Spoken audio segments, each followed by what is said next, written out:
Walking Blind is hosted by overly emotional dudes who overthink and overanalyze everything.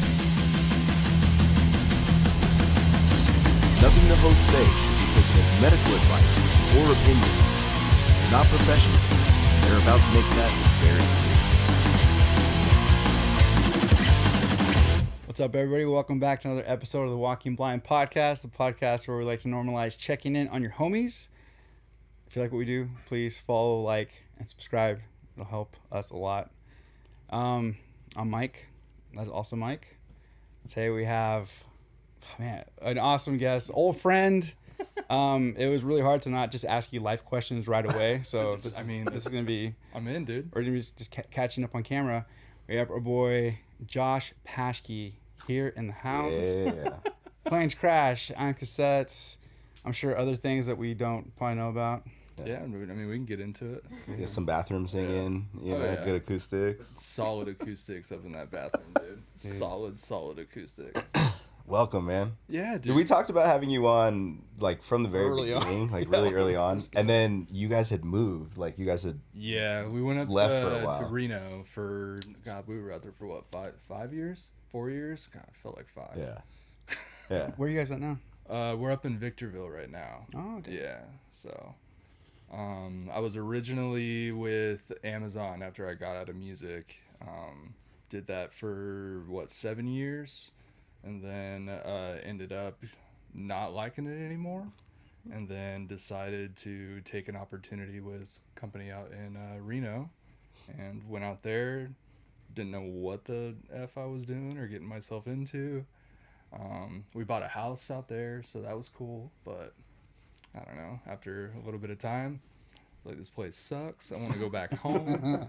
Ain't nobody touring through here. You can't see a show, nothing. So I was over it. So actually went back with Amazon. And that's the reason why I was able to come out to Victorville. I work at a building up there. So Cool. Yeah, so it's wild. Yeah, man. That's awesome. Hell yeah. Man. Wait, so what time frame were you in Reno? Shoot. 2021? Yeah, we moved March 2021. Yeah. And then came back November. Right. So if we would have stayed until March, that would have Yikes. Had you been there before the pandemic, you probably would have seen some pretty sweet shows. Probably. Yeah. We mostly went to what was it called? We went to GSR to see like the bigger bands, and then we went to, there was some bar that was kind of like right off the freeway. Yeah. His memory's trash. It's so bad. It's so bad. That's why I'm just like staring at her. I'm gonna have to like mic you up. Yeah. See, dude, I'm codependent. We're just going to have to put the wives on the show. And just the rest of us will just sit in the corner. But Tell that story about when I did that thing. Every detail. Hell yeah. But I think the last band I saw there was Beartooth.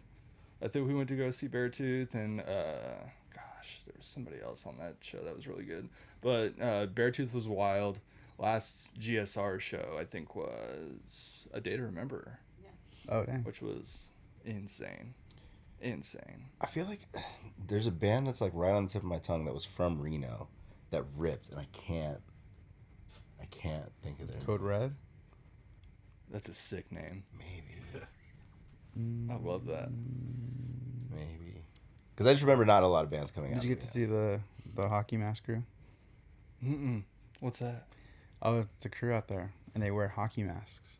Are you for real? It's real. Yeah, dude. We'd seen them like kind of like a couple of them whenever we'd roll through, but like, Winds of Plague. I don't know what their affiliation was. But it was wild.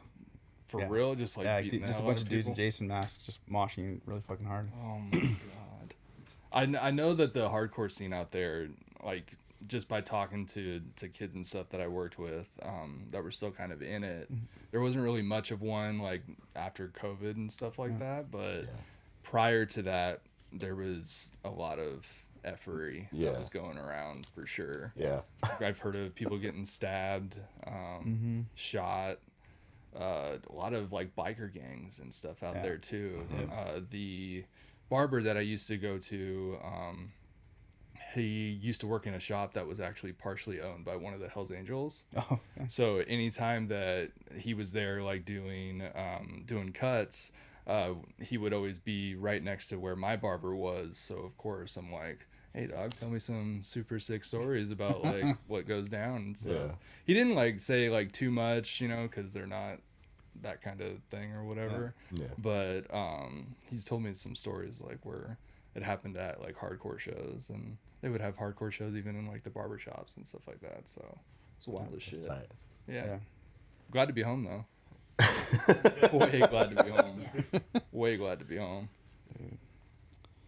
First show back, I think, was went out to Chain. I think that's when you had was that you that messaged me that said I was home or something like that? It might have been. It might have. I think so. Yeah. I think we started talking because I think I saw that you were at Chain. And I was like, wait, yeah. did you guys move back or like are you guys just like what's the deal? Yeah. Who'd you see at Chain? Darasum and Oblige, dude. Oh, what? Oh, that's right. Yeah. Yeah, Who was this? Yeah. Yeah. When was this? Gosh, I think what, two months ago? Two-ish months ago? What the fuck? Yeah. I was out seeing what did I see? Thunderbolts with my buddy Andrew, and I like got the notification early in the morning that Oblige was playing, and it was like all original members and including I think what's his name, Greg, the singer or whatever. He's huge, dude. Oh, yeah. He is gigantic. Always. Absolutely insane. Terrifying. But I got the whole like notification that they were playing, so I asked Andrew, I'm like, hey dog, let's go roll down to this show really quick, and sure enough, it was a sick show, dude. Yeah, it was back in May. It was Oblige, Darsum, DNG, Contrary, and then some other scratchy names that I can't. I didn't get to see DNG. I really wanted to. Yeah. But we were like a little bit late because we were coming from like Ontario, and then we stopped at In-N-Out, of course. So is what it is. As you should. Yeah. As you should. But I know DNG is pretty good. I like DNG. Yeah. Yeah. Yeah. They're heavy in like such a cool way. Yeah. You know. Yeah. So. It's like a totally like different turn on things. It's like a wild mesh of a bunch of like really cool shit. Did they used to what was Jazz's other band that used to play with all of us back in the day? No, it was pre-Traditions. I went to I'm just thinking around, sorry. When we last played with the Blige, it was in Mexico. Are you for real? Yeah. That's We did crazy. That was a while ago. Yeah, I did like a weekend thing with them. That's sick. Wild boys. Yeah, dude, they're nuts. They sounded so good, so good. They had the Richard, who actually does sound. I think his last name's Kennedy. Richard Kennedy. He does sound for I think Suicide Silence. So they had like their own, like Oblige had their own soundboard and like all this stuff, and Richard was running all the lights and the sound and stuff, and it sounded huge even in Chain. It was wild. Yeah. Sick. They played everything that, like, all the good stuff. They even played some of the songs when they kind of changed their name. It was the same lineup, but they changed their name to something because there was some issue with Oblige not being able to play songs or something like that because of, like, label drama. So they just changed their name and came out with stuff. Oh, it was I think we played with them right when they did the name change. Oh, really? Or maybe we played with them after they had changed it back. I don't remember what they changed it to though. They got really kind of like almost like Pantera-y. Yeah. They went kind of the more Yeah. I don't want to say butt rock because it wasn't butt rock because it was still like heavy as hell. It's a little heavy thrashier. Yeah. There you go. Yeah. It was good though. Like they did a really good job. Yeah. Dude, it's cool to see like a lot of these bands coming back and or even like members of these bands coming back in like newer projects. Yeah. Like that. Like Beyond Repair is like the OG Throwdown, you know, and totally. they're playing that OG Throwdown record. Yep. And then you have like the dudes in like Cassetta are all OG Suicide Silence guys. Oh, really? I don't know. And so I'm pretty sure it's Cassetta. But yeah, so just like seeing these dudes come back and just rip it again. It's wild as hell, dude. We're old, but we can still do this shit. Oblige changed their name to the Devastated. Yes. The Devastated. Yes. Let's go. That's who he played with. Hell yeah. Did Greg have his really long hair at the time?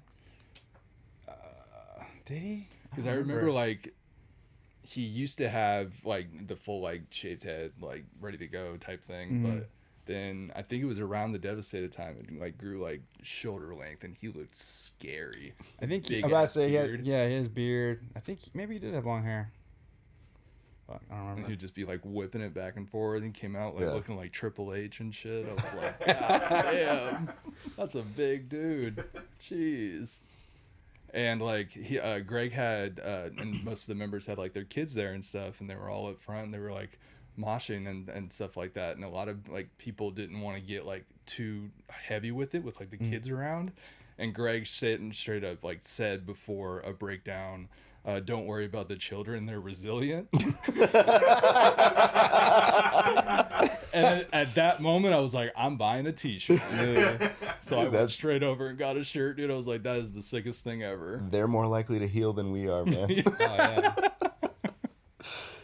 Don't mind the children, they're resilient. I was like, whoa. Dude, seeing shows at Chain when a band like brings their own sound guy, Yeah. and like they just have it dialed, it's fucking so sick because you still get that like small venue like vibe. Yeah, vibe, but then it just sounds fucking amazing. Yeah. And yeah, that's I wasn't expecting it to be Chain. Yeah. Every now and then it just sounds a little weird. But there's some good nights and there's some Yeah, not so good nights. totally. It's fine. But that night they did a really good job. Like lights, sound, everything. I was completely like, Yeah. holy crap, dude! You could take this on the road right now and be totally fine. Dude. Freaking sweet. Loved it. Fuck. Well, I just rips. I forget the name of the song, but it's just like down, Dead Ringer. They open with that song.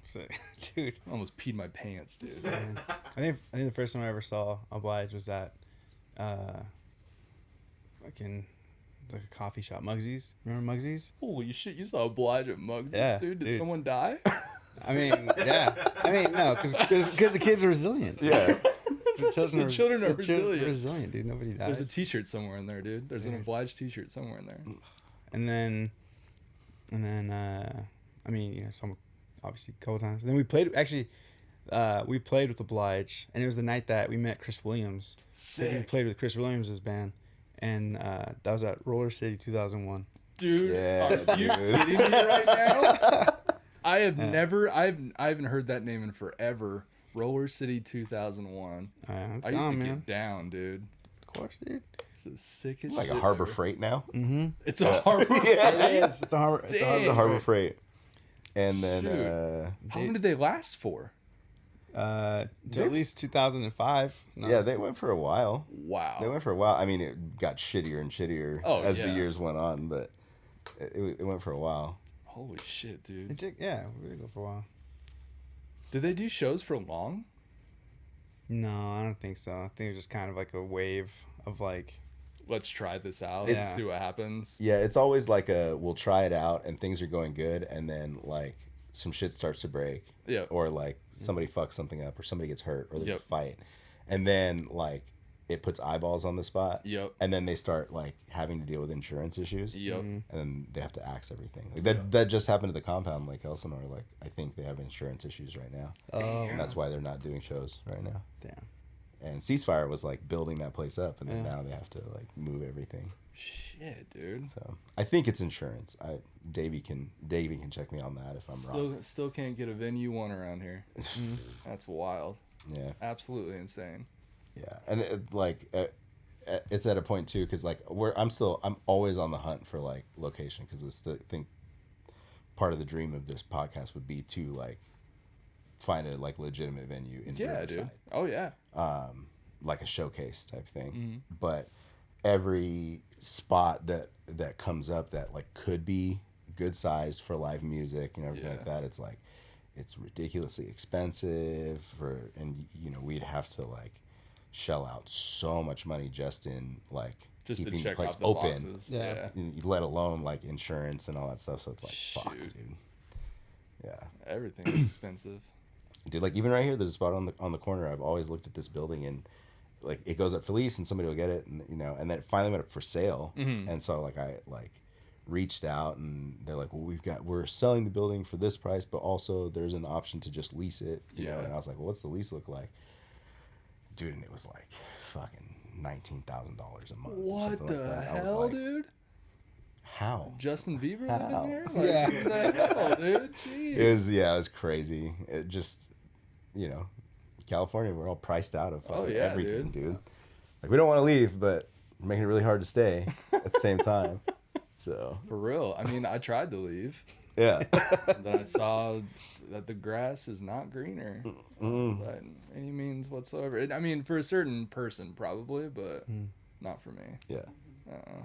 It's tough to leave California, especially like if you were like born and raised here. Oh, hell yeah, dude. This is like, you kind of have everything, right?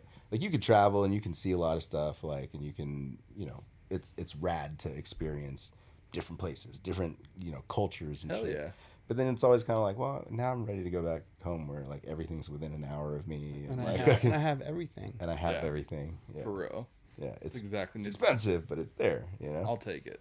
Whatever. So. I'll figure it out. You only live once. And at least live somewhere where you want to live. Somewhere rad. Yeah. Especially like California. Yeah. Nothing like it, dude. And she's from Florida, so we got to go visit. And it's just every now and then to kind of check. It's like, you sure you don't have you never want to go back? She's like, no. Solid. It's so hot there. Oh, the humidity is terrible.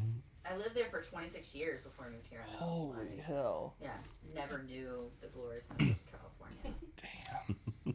Yeah, I And remember then the I humidity. visited and being moved here nuts. 3 months later, so. Yeehaw. I do the exact same thing. Yeah. Totally tracks. The touring was so good for that because it's like, because I felt like, I remember there was a part of me that's like, I don't want to live in California. Yeah. And then like touring and seeing other places, I was just like, Get me home. This kind of sucks. there's places that are cool to visit, maybe an extended stay, Yeah. but like, Yeah. can't be. Yeah, you just got to go back home, man. You Yeah. just got to come back home. I like, especially when you're on the East Coast and it's like crazy cold or crazy hot, Mm-hmm. and you're just like, I know for a fact right now at home it's like 75, where it's like, Oh, yeah, Dude, and like I have like conversations with buddies on the East Coast, and they're like, "Oh man, like the snow's melting. It's gonna be riding season soon." I'm like, What, dude? riding my motorcycle all year round, dude. Yeah. Like sometimes it's just a There's no little cold, seasons. and I put a jacket on. Yep. They're like, There's no seasons. Yeah, I'm dog. jealous. You just do what you want. it's Dang. oh yeah, we get all 4 seasons. so. Big fucking deal, dude. I'll Google it. I'll fucking Google it. If I'm Yeah, I really want that to see interested- snow. I'll drive up the mountain, Yeah, man. you got Yeah. 40 minutes to the Exactly. mountains. Right. Come on, man. Yeah, good for you. Yeah, a buddy of mine, he's a hairstylist out there, and he was primarily riding Harleys and stuff. And then like winter hit, he's like, I gotta buy a truck, man, because this shit's only riding a bike sucks. Like, all right. Risk. Yeah, Hits you right in the dome. Shoot. but yeah, man, there's it's funny because I just kind of had this conversation with Jesse the other day at dinner too. It was like, dude, like if you leave, man, like, It's not gonna be good, It's gonna be even harder to come back because Yep. you get a taste of like living out there. Yeah, it's cheaper, but then you come back and you're like, fuck, everything's 3 times as Exactly. expensive, but it's tight out here, Yep. So I wouldn't trade it. I tried it. I'm good. I've been all kinds of different places, extended stay type stuff, but I'm good. Yeah. I'm good right here. No worries. Jesse loves the humidity though. I do. you do? I actually do. Why? Do you? I was just joking. No, it's good for the joints. It's a medical reason. Yeah. Dude. It's a medical reason. I got a bum knee, dude. I need it. I get fucking under boob sweat. Yeah. And like, There's like saunas out here. Dude, I'm gonna come back in a year. I'm gonna be so skinny. Watch. You're just mad because I'm skinny. With all those cannolis, you're gonna eat. all that fucking pasta you're about to be Yeah. eating. Hell yeah. Alaska. Just fucking Italian food and some sausage. Some sausage. The sausage. I love it. Hell yeah. Dude, let's get into the music, man. Let's roll, dude. What? There was something before Planes Crash, right? So, a bit like, well, pretty much like I would say 99.9 of the reason why I like ever got into music was because of you. Like, flat out. No bragging rights, even like to this day. I was like cleaning the bathroom or whatever, and I had what record on? The very first Because You Believe. And I was like kind of running through that just because I knew like, you know, we were gonna do this today and all that stuff, and just running through like all my favorite songs and shit. I'm like, fuck yeah, this is fucking cool. But No Bragging Rights was the biggest reason why I wanted to start a band and like do weird shit, because No Bragging Rights was the first like introduction to the scene or whatever for me. So it was with a band called This Time Tomorrow. It's so stupid. And then moved it to another band called Failed Ever Since. Which doesn't make any sense whatsoever. But I started that with my best friend at the time, Trevor. He was probably around when I was going to No Bragging Rights shows and stuff like that. And I don't know how it really happened. It might have been because of you and Jonathan going to the same school or something like that, because I know you guys went to high school for a few years. Or it might have had something to do with the Boyd family, like getting No Bragging Rights CD from that or something. I don't really remember how it all came to fruition, but I got the CD with I think it was like a 3 or 4 song track, like No Bragging Rights record, and it was like you, Ryan, and then Jose on drums, like at the top of the CD. Oh shit! And it said like No Bragging Rights. I probably have it somewhere just like randomly, and I forget the like track listing and stuff, but like I wore that record. Did they have like Waking Angel on it? No, dude, it was before that. Yeah, That was way before that. this is back when it was like full out like punk, dude. Was this one that was at Sounds Like? No, I think so. Probably we probably did it till later. Yeah. Shit. But I don't like, as I was like doing the band stuff, I think you and I were in contact because I was like, I'd always like fanboy hard over you. So I think somehow I got the record to you that like we did because we did a few songs with, he played for No Bragging Rights for a while, Anthony. Oh yeah. So we did a few songs with him. So I think that's how like our stuff kind of got to you. And then you started asking us to play like open for you. Like I think there was a few shows at like Showcase and stuff like that. Then anytime there was a No Bragging Rights show, I'd like always go. Yeah. Like no doubt. Like always there. Wait, which projects? I remember coming. I think it was like in your living room or somewhere. And it was kind of like, I think you like called me on the phone, which is like crazy to catch me. But you were like, "Hey, are you down to sing one of our songs?" I was like, "Yeah." And you're like, "All right, cool. Here's my address." And I remember. Oh, showed that was up. the Circle View house. Yeah. Yeah. So yeah, I Which remember project that was day. that one? Oh, that was Failed Ever Since. I'm pretty sure that was Failed Ever Since. Yeah, I'm pretty sure that was. I don't remember what song it was, but then the whole like Failed Ever Since stuff kind of like blew out. You know what I mean? There was like nowhere to go with it, so we just kind of stopped. And there was a band that Failed Ever Since used to play with a lot called The Morning After. I think they might have played like 1 or 2 shows with No Bragging Rights before, like way back in the day. And the guitar player Brent of that band, when they were playing, they just kind of like blew out with Failed Ever Since. But then Brent had joined Brandon at the time, Ryan, and John Matthews, and they were starting Planes Crash. And they originally had their singer, who was Travis Mills, Was this pre-Rome or was this? This was pre-Rome. Okay. Pre-Rome. Yeah. That is they were so sick, dude. They were so sick. They were so sick. But Travis didn't work out. Mostly because they said anytime they'd go to record, Travis would just stay on his sidekick. Yeah. So they never were able to do anything That sounds with it. accurate. Yeah. So Brant had messaged me on MySpace. God, it was 2 or 3 o'clock in the morning, and he was like, "Hey, dog, I'm starting this band. If you want to come down and try out and kind of see how it goes or whatever." So, I forget the practice space. It was God, what the hell was the name of it? It'll come to me later.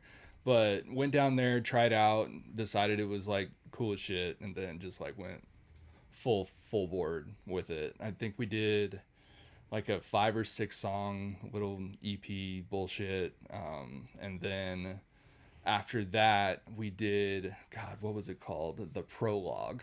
Wait, so who was the original lineup of when you joined? So when I joined, it was myself on vocals, Brandon, the original guitar player.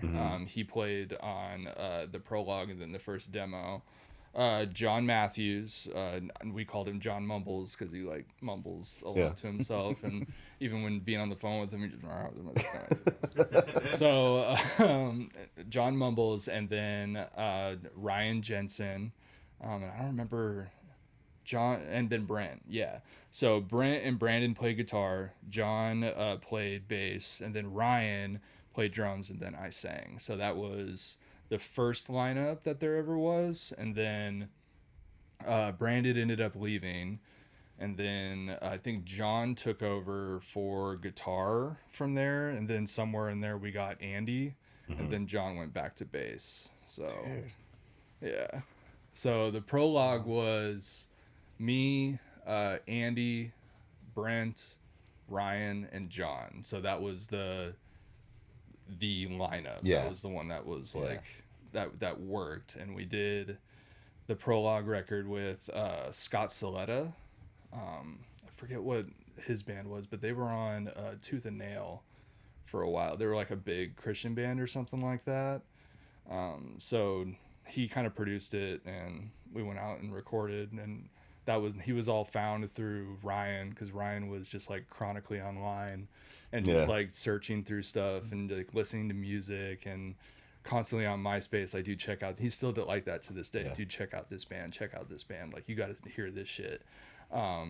You need one of those. Yeah, we need one of those. 100% Yeah. need one I of feel like those. that's I don't know, is it a drummer thing? 'Cause he's a It drummer, has to right? be. Yeah, because Martin does that. Yeah. Steve does that. Yeah, they're just always plugged in. Yeah, Always. they're just ready to go. It's wild as shit. But Ryan even he was a Photoshop master, so he did all of our flyers, our merch and stuff like that. That was all just out of the mind of Ryan. He would work the night shift at Smart and Final, and then just stay up all day, just Hell yeah. doing Planes Crash stuff. It was wild. I still remember I got randomly checked at an airport to do the whole search thing, and I was like, "Why is this happening?" So I'm wearing a fucking Planes Crash t-shirt. It's so funny because my oldest brother Derek, he actually was on I think on the airplane, and somebody read his Planes Crash shirt, and they're like, "Are you fucking serious? What are you doing, dude? That's wild." He's like, "It's my brother's band." And it's just some dude from South Carolina, and he's just trying to get back home, and I don't know, man. Yeah. I like the shirt. It's a cool What do band. you want me to do? Dude, that's fun. I remember, I think one of the first times I was at your house, and then we were talking, and it was something I was like, "Oh shit, oh fuck," and you're like, "Oh dude, there's the fucking Osbournes." Fuck, shit. You just start I was like, "Oh my god," I was like, "All right, cool." Yeah, Here we dude. go. My parents are mostly from the South, so there's just not a whole lot of filter ever, whether it be just with them or with the whole family. I think that's why a lot of people always wanted to come over to our house, because it was so it was entertaining as shit, and then B, there was just no filter. Not like a no rules type situation, because there was like, you know, light rules here and there, but overall, like, totally, that's spot on, because my mom used to say that like all the time, like in a southern accent. Oh, honey, like, you can say whatever the fuck it is you want to around here. I don't give a fuck. Like all that shit. So, but yeah, that's funny, because I was actually thinking about that. We were rewatching the Osbournes all the way through. This is prior to Ozzy passing. And I was thinking about that, how she would always tell that to people, because they'd come in and then they'd, you know, get comfortable, and then they start, you know, cussing and talking shit. And my mom would be in the kitchen or something and be like, oh, fuck. My bad, dude. Sorry. And my mom's like, I don't give a fuck. Yeah. Like, whatever, dude. I remember that specific line. You're like, dude, this is like the fucking Osbournes. Yeah. Dude, say whatever the fuck you want. It really is. There was there was always something fucked up going on, and there was just no filter. Which made it fun coaching your little brother. Yeah. Because on our team we had a no cussing rule. And I was like, Jaren, dude, I'm Coach Mike right now, dude. You can't just be saying this shit right now. Nah, no filter. No filter whatsoever. Absolutely not. It's a wild household. A wild household. That was fun. Yeah. That's funny. How is your little brother doing? So here's the thing. I don't really have much of a relationship Really? with my family anymore. Okay. There's a pretty gnarly, I don't know, just like downslide of craziness that happened, drama that happened, and my family is not the type to communicate very well. We shut down really quickly. We run away really quickly. I think that's like a big reason that I even like went out to Reno, because I was just like I gotta get away from all this. fuck this, I'm out. Yeah. But I don't think I've spoken to Jaren. I want to say we're up to 8 years. 2017. Yeah. Wow. So it's been a while. I haven't spoken to my mom. Shoot. 4, 5 years. I mean, the last time you saw her was our wedding. Yeah. Just kind of had Yeah. brief communication. Right. And then for my dad, I have a little bit of, you know, I have a good relationship with my dad. It took a lot of work because the downslide of my whole family just kind of falling apart was, I would say, 95% of him. But I mean, there's other things, you know, aside from all that, that my parents started to kind of split up, and people just started to take sides. Yeah. And it just turned into just like a crazy, not the fun part of the Osbournes, but like the dark, like, oh, this is actually kind of fucked up. So yeah, dude, it's been super weird, because the way that I grew up, I was always like, you know, people, you know, just like you said, people just wanted to come to my house. Yeah, your house was like the the house. mecca, you know, the one that we would all just would have band practices, sleepovers. Did you have shows there too? Then I feel like- Yeah, we had you guys played in, I think you played in the garage, Yeah. the headline. Because it was, I think it was my birthday, and I asked my mom, I'm like, hey, like, let's have a bunch of bands play. She's like, fuck it, run it. Cool. Yeah, Absolutely. So we had like a bunch of, I forget the names, but this band, God, I'll never forget them, Best Interest. It was the first band that had like 3 different singers type thing. So it was like a Taking Back Sunday type deal, but it was like rad as shit. Then there was another band called Palisades that played, and then you guys played, but there was like, God, like 15 bands. Is it the same? It was like a fest. Is it the same Palisades that went on to actually do? No. Okay. No, That it was a was- different one. I think they even had like a in the like bracket things like something else, so Oh. it didn't like get confused Gotcha. or whatever. But Yeah. but yeah, it's been strange. Like, I feel like I don't even know them at this point. They probably don't really know me at this point, because there's been a lot of change and a lot of, you know, craziness and stuff. But the Paschkes just don't communicate, dog. Like, That's, I mean, Which is interesting with how open yeah, it your house always seemed to be. Like, yeah, that's what I was thinking about this on the way here and earlier. like even like with like you and your brother, like I always admired you guys are just very like direct and like Yeah. very like okay with just like I remember it was something like we were just talking about like you're like, yeah, I went to a show by myself, blah blah. I was like, oh, that's cool. You're like, yeah, I went to go see the Locusts. None of my friends like him, but I fucking like him. I don't care, or something like that. I was like, Yeah. Hell yeah. Yeah, That's hard. That's, Good for you, man. It's kind of how like my mom raised me. Like she was very just like direct to the point. If that's what you want to fucking do, then go fucking do it. I love that. As long as my parents always told me, as long as you're not hurting anybody, you're not killing nobody, or doing anything stupid to make it to where people don't want to be around you, go out there and do whatever the fuck it is you want to do. That's awesome. So once music came about, mostly from you, and then like the whole Suicide Silence guys, like seeing, you know, the different spectrums and seeing it on stage, I was like, I want to fucking do that.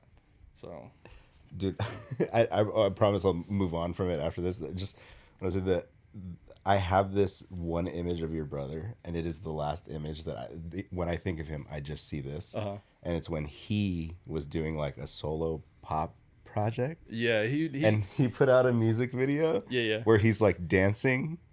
Do you remember? dancing. He's doing like some sort of dance while he's singing. And that's the only image I have of your brother now in my head. Like every time I think of him, I'm like, it's like a weird like Will Smith like side to side like while he's singing thing. So I've never seen this. That's the last memory.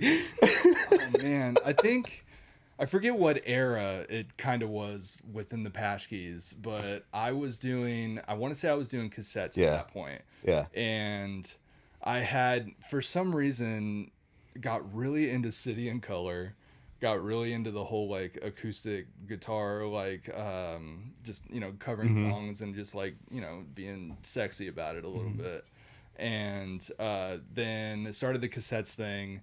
And then Jaren started a band, I think it was called That Art Thou or something like that. Maybe it was that. Where, God, who was in that band? Michael and Jacob Reese was also in that band for a little bit too. But, I mean, they did some cool stuff, but there was also some like... Oh, okay. Listen, there's definitely questionable content out there of my own, you know, like I can't say anything, but I just remember clearly like that's not the kid I remember. Yeah. And then just seeing this music video of him and like I've never seen him move right like that. Oh, no. You know? Yeah. And so he's kind of doing like this shimmy while he's singing, and then now every time like just randomly like if he pops into my head, that's the image that I have. Yeah. That's a wild image, dude. I think for me it's been so long I don't even remember the last image that I really even have of him. Like I have a lot of like good memories with him. Yeah. And I also have a lot of like really dark and bad memories that we'll probably never ever get like closure or anything on, because him and I, to your point, we grew up so direct and so like, you know what, fuck you, that type of shit. Yeah. So that's kind of what it turned into. Yeah. And now it just kind of is what it is type situation. But every now and then, you know, you'll do a little bit of lurking, so you'll start just check in, like seeing stuff. And I know they're all still out here. They're up in the Santa Barbara house, and my dad lives up north, and he's still a firefighter and stuff. So and then Jonathan actually passed, so he's not with us anymore. He took his own life. Oh, dude. Yeah, so he had a lot of weird stuff like going on up in his head, and I don't feel like he got the right help that he needed.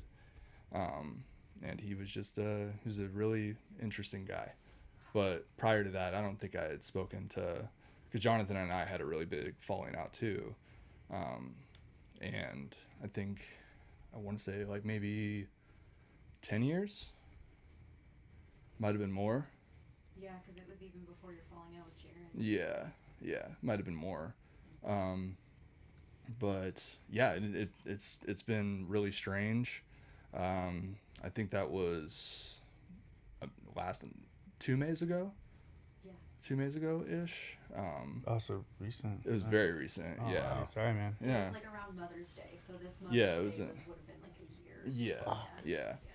Yeah, it was really weird because like you never think that anything could happen to like somebody that is that like close to you, you know what I mean? Yeah. Or like not at the time him and I weren't close, but still like I that was my older brother, Yeah. you know what I mean? So Yeah. it's just weird that like I can't pick up the phone and be like and try and like mend it, you know what I mean? Like I left it in such a shitty spot that like I don't know if I'll ever like get closure on that, you know, but it is what it is. I wish he would have got the help that he did because he left behind kids and you know a family and shit, so it's wild.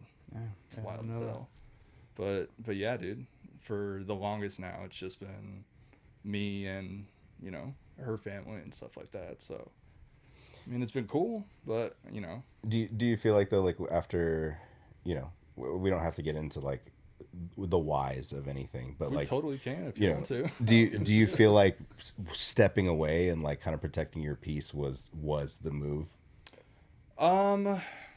Shoot, it's tough to say because of the fact that like I am the type of person that kind of like not only tries to protect my peace but to protect my own. Yeah. And the way that things were said and the way that certain things were treated, like specifically like with my wife, that's just not something that you're going to be able to do. Like whether my wife is right or wrong in this situation, that's still my wife. Right. And that's the person that I chose to be with.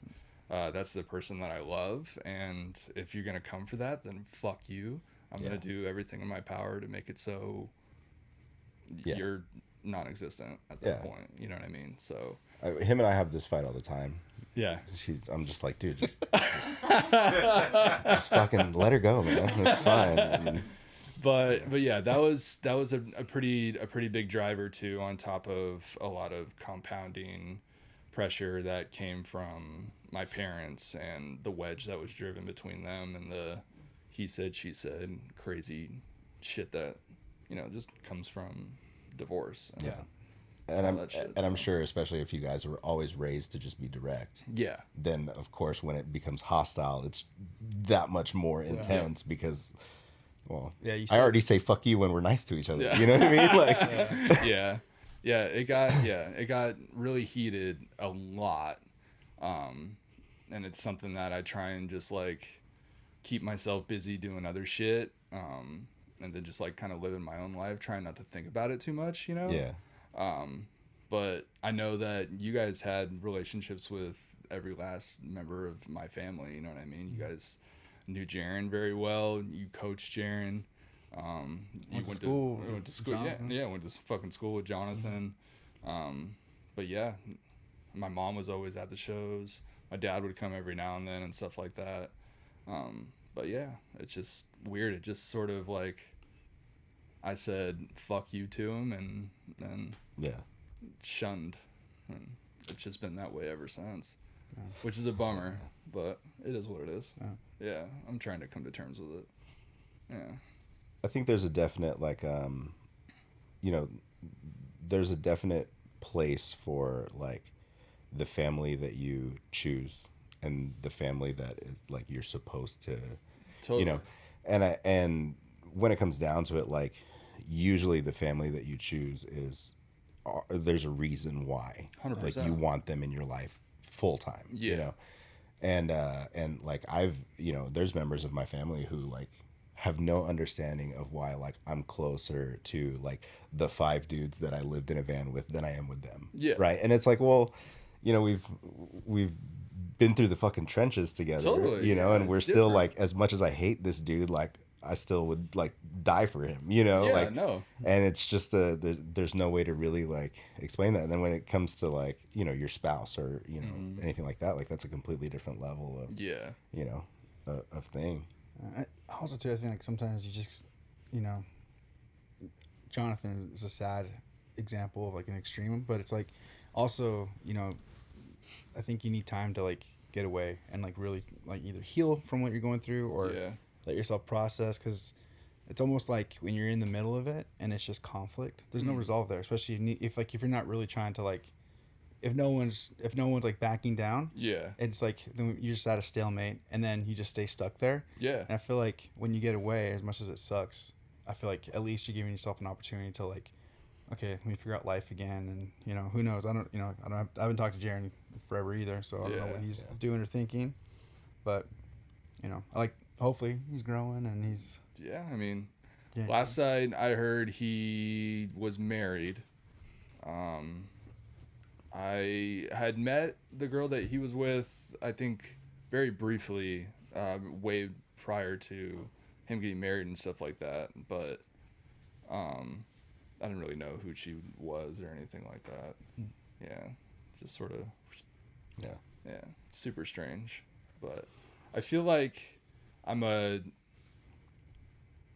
my wife is somebody that kind of brought out a side of me that kind of made me stand up for myself and like rethink a lot of things, because just like I was saying, like my parents are primarily like from the South, and they're, you know, it's a kind of older lifestyle where blood is blood and that's who you choose no matter what type thing. But my wife sort of like would play devil's advocate in certain situations and like say like, hey, like you should stand up for yourself here, like what's going on is like really fucked up, and I think you should, you know, try and rethink it. Like obviously you're your own human being, do what you want to do at the end of the day, but also she kind of made me see like there was a lot of like fucked up shit going on that I just kind of like brushed over, or even to this day I feel like I'm a little bit of like a pushover when it comes to certain things, especially with my family, because I want them to you know, be proud and all that shit, you know what I mean, like what a son, you know, what should be or whatever the fuck. But she kind of turned me into like my own human being, you know what I mean, and made me think for myself and like fuck the traditions and fuck all that shit and, you know, do something different, be a little more punk rock about life. And you know, when you're so in deep into something, you don't know any other way. You just assume like, oh, this is like normal to be treated like this, or this is normal to have this in my life. But it's always been like this. It's just a comfortability thing where you kind of get stuck in it and you don't know anything else outside of that until like the light's kind of shown to you in a sense, or offered up to, you know, take it or leave it type thing. And, you know, I decided to, I'm going to go this way. Skirt. So my dad too. My dad had a real wild, like his side of the family. And so we, you know, growing up, I was always, it's like, oh, why don't we go up there enough to like, why don't we go see all this like family up there? And then as I got older, I kind of realized like, oh, it's like, it just, not that my dad just kind of wanted to protect us from like just the normal for what they are in, and my dad worked really hard to not be part of that anymore. And so I think sometimes you gotta just like protect yourself, you know, your family, and, you know, and then you write a record about it. Then you write a freaking record about it. Dude. Yeah, dude. Hell yeah. And then you bring the mics on to do guests. Exactly. I forget some guesties. What was the last thing that you and I were on? It was with Kevin. With Kevin. Cloud Theory. Yeah. That. Which, by the way, where is that? Like a liar when I tell people about it. I did this really cool thing. You've never heard it. It was dope. I remember it being dope. Dude, I'm telling you, it was the sickest shit that, like, I think I had probably ever done. Like, it was finally the one thing that I was like, dude, this is it. This is it. Like, this is so where were you sick. guys recording at? Because I remember showing up and I was like, where the fuck am I? Like, this is so sick. it was, I forget his name, but he was actually the dude that discovered Simple Plan. He was even in the last this Amazon Prime documentary that the one that just came out? That just came out. And he was even in the studio that you and I were in recording, talking shit about Simple Plan and all of this stuff. And Simple Plan actually recorded, God, what was that first record? Something about Helmets or something like that or whatever. It's the record that has like I'm Just a Kid, Addicted, like the crazy The records. bangers. The bangers. The bangers, yeah. So Dude, I'm gonna head. Go. Keep going. Sorry. Keep going. Greg Johnson, he got a job working for whoever this dude was. I forget his name. And ended up being able to like use his studio whenever they wanted. So we would do our projects there. We did like Cloud Theory. We did some cassette stuff. And then Greg did a lot of On Being Human stuff that he did a lot out of that studio, just because like he was like, sure, go ahead, use the studio, do whatever you want. I don't give a fuck, whatever.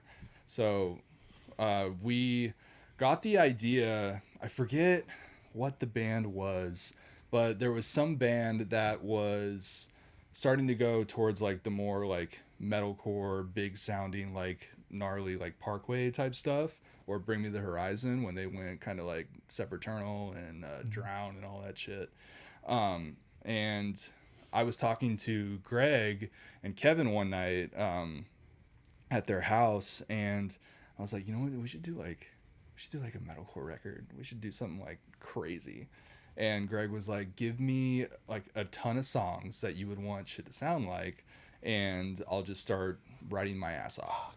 So he just started writing, and anytime I would go over their house, which was super often, anytime I wasn't like at work, I was going out to, I think they were in Temecula, with Kevin to go and do, you know, weird shit, whether it be cassettes or whether it be the Cloud Theory stuff. But I think you were on the record. It was called Medusa Mermaid, and it was about a girl I used to date.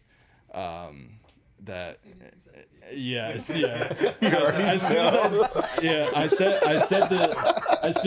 I knew it. I was like, as soon as I say this fucking name, because I think that was her Instagram handle or whatever. But yeah. So I'm telling amazing. you, I was a petty. I still am. I'm a petty motherfucker, dude. I am the Taylor Swift. You break my heart, dog, I will come for your fucking ass. You've had some pretty epic little moments. Yeah. I've lived on social media that I was just like, oh, Josh is. He's mad right now. Yeah. I should have got Twitter taken away from me.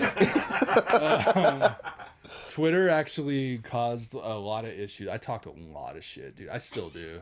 I'm a fucking keyboard warrior. Yeah. If there's ever been one, dude. And it's got me in so much fucking heat, so much trouble. It's got me in fights, and like I'm an idiot. But at the end of the day, like I was raised to be direct. So just doing what my mama told me. I'm just doing what Kathy told me to do, man. I don't know what to tell you. It is what it is. But yeah. Fuck. Yeah, Twitter. Twitter was wild. Dang. Wait, so is that on Spotify, or was that ever released? No, it was never released. It's just living on a hard drive somewhere. Yeah. So Andrew, he's like my best bud on the face of the earth, and he's probably actually like in the questions. Yeah. I'll bet you money, because he even like texted. I texted him this morning. I'm like, dog, guess what I'm doing today? He's like, oh my god, what? I was excited for you.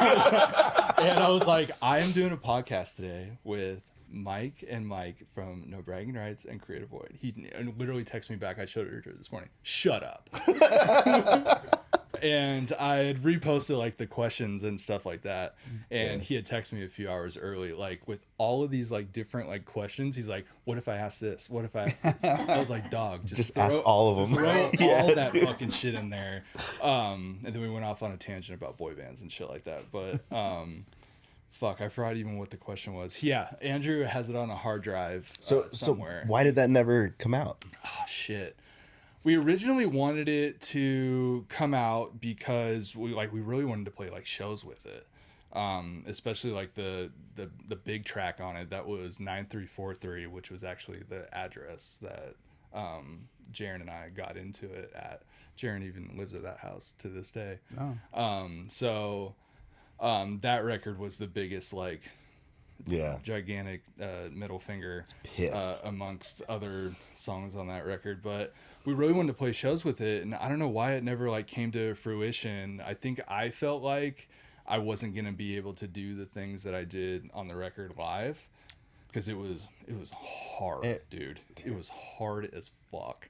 I still listen, like, because Andrew pulls it up every now and then, and even tells me the same thing. He's like, "You guys are fucking idiots, dude. Like, why didn't you guys just like pull up your big boy pants?" Hey man, it's and- never too late, dude. I mean, I can't. It's been so long. I can't even remember what it sounded like. But I remember when, like, especially listening to it there and just being like, "Dude, this is Sick.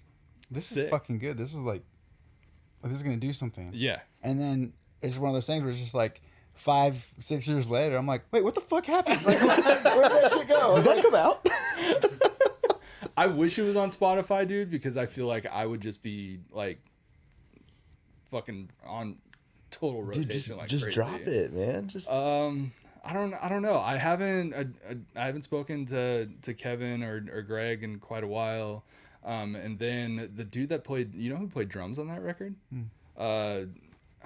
Eric something. He's the drummer for Night. He was the drummer for Night Versus for a little bit. Oh, yeah. I forget his name, but he was in a bunch of other like really big bands.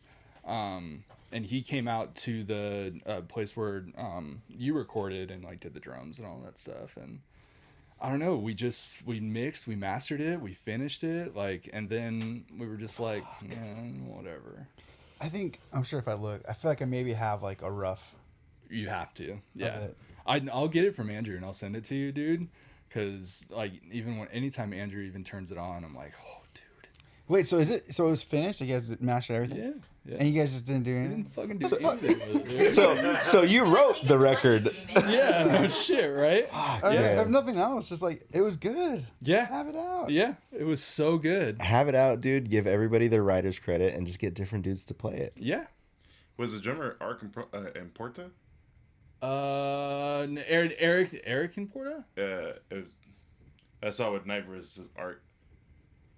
It might have, yeah. He's got really long curly hair. He's the dude Oh, that Eric. like jumps Eric. up. Yeah, It's jumps Eric up with an A. on the like drum stool and Yeah, like he does crazy flips, spins yeah. and flips and shit. Yeah. I think he did some stuff with like Fever Let Fever. Live. Was he with Yeah. Fever? Yeah. He was with Fever was for a Fever. little bit. Yeah. He's in House of Protection now. Yeah. Dude, okay. Yeah. Which yeah. is so sick. Oh my god, I love that band. House of Protection is nuts. He's Absolutely insane. I mean, drop it, give them credit, and be like members of these bands, and then like get different dudes to play it. I just want to drop it so we can all like listen to it and be like, God, this was Yeah. actually super sick. But I don't know what happened. Like it all got finished and it was all ready to go. I remember Kevin showing it to a bunch of people, Greg kind of using it for his portfolio and stuff. And I don't know, dude, it just never came to fruition. I think that. Right? I think that might have been around the time that like the falling out with cassette started to happen, and then I had a falling out with Kevin and Greg, and Darren started working with the Eagles of Death Metal for a little while as a tech, and he was doing something with Diana Ross too, so he was always gone. But yeah, hopefully Cloud Theory I'll drop the motherfucker. I don't care. What are they gonna do? Sue me? Do it, dude. Yeah. Just throw it on Bandcamp, dude. Yeah. Throw it on SoundCloud or some shit like that. Or throw it on TikTok. Easy money. Done deal. They won't know it's you. It'll be like, just like no one knows who released the test footage for Deadpool. There you go. Dude, like, yeah, we do like these covers with Easy Out, but a lot of times we don't want to pay like the licensing fees for covers. Yeah. So like we'll just release the covers on Bandcamp Sick. instead of like, putting them on all the streaming platforms, yeah. so that like people could just like the 90210 thing. It's not even on Spotify anywhere, but if you go to our Bandcamp page, you can get It's all on there? all that shit is there. Oh, it's Hell funny. I was yeah. gonna do that. Yeah. Hell yeah. Yeah, because we put out Reading Rainbow, and it was like jumping through hoops to like get the licensing and all this stuff. We had to pay for the licensing before we could Yeah. distribute it. and it was like for a fucking 38-second song, we're spending like $75 for licensing and doing all this stuff. And 38 seconds of heat, man. Yeah. Fuck yeah, dude. That's a sick song Yeah. even by itself. so, Fucking go off to that shit. so now if we do like little covers like that, like just fun shit, we'll just put Yeah. it on Bandcamp. Hell yeah. People can download it for Break free. the Ice is gonna live on Bandcamp. No. Break the Ice is going on the record. We're I gonna was about pay. to say- We're gonna pay the license fee. I was like, I'm gonna that stand against rips. this. Yeah. No, You only that's get one. Yeah, that's going on I'll the pay record. for it. Yeah. Yeah. Hell yeah. Because that cover's way too fucking good to like not Do release anything with it. Yeah. Fuck. Dude, I've been trying to cover that song since Jose was in the fucking band. Holy shit. It only took what 30 years.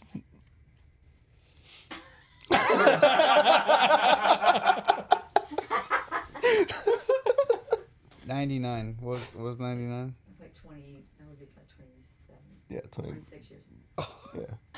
Fucking hell. Didn't take that long. That dream can drink legally. You know? Dude. I know. Yeah. But imagine had it come out before. We'll play you guys the cover after the podcast. But like it rips. Mm-hmm. And Ryan is such an insane guitar player that like I don't think we would have pulled that off with. no, it would have anybody sounded so else. stupid. Yeah. Yeah. Yeah. And Mike was recording doing his fucking 80s like power Hell vocals. yeah, and shit. dude. Had to. Hell yeah. Doing his taps You and got that on shit. video, right? Yeah. Perfect. Perfect. Yeah. Oh, to be remembered.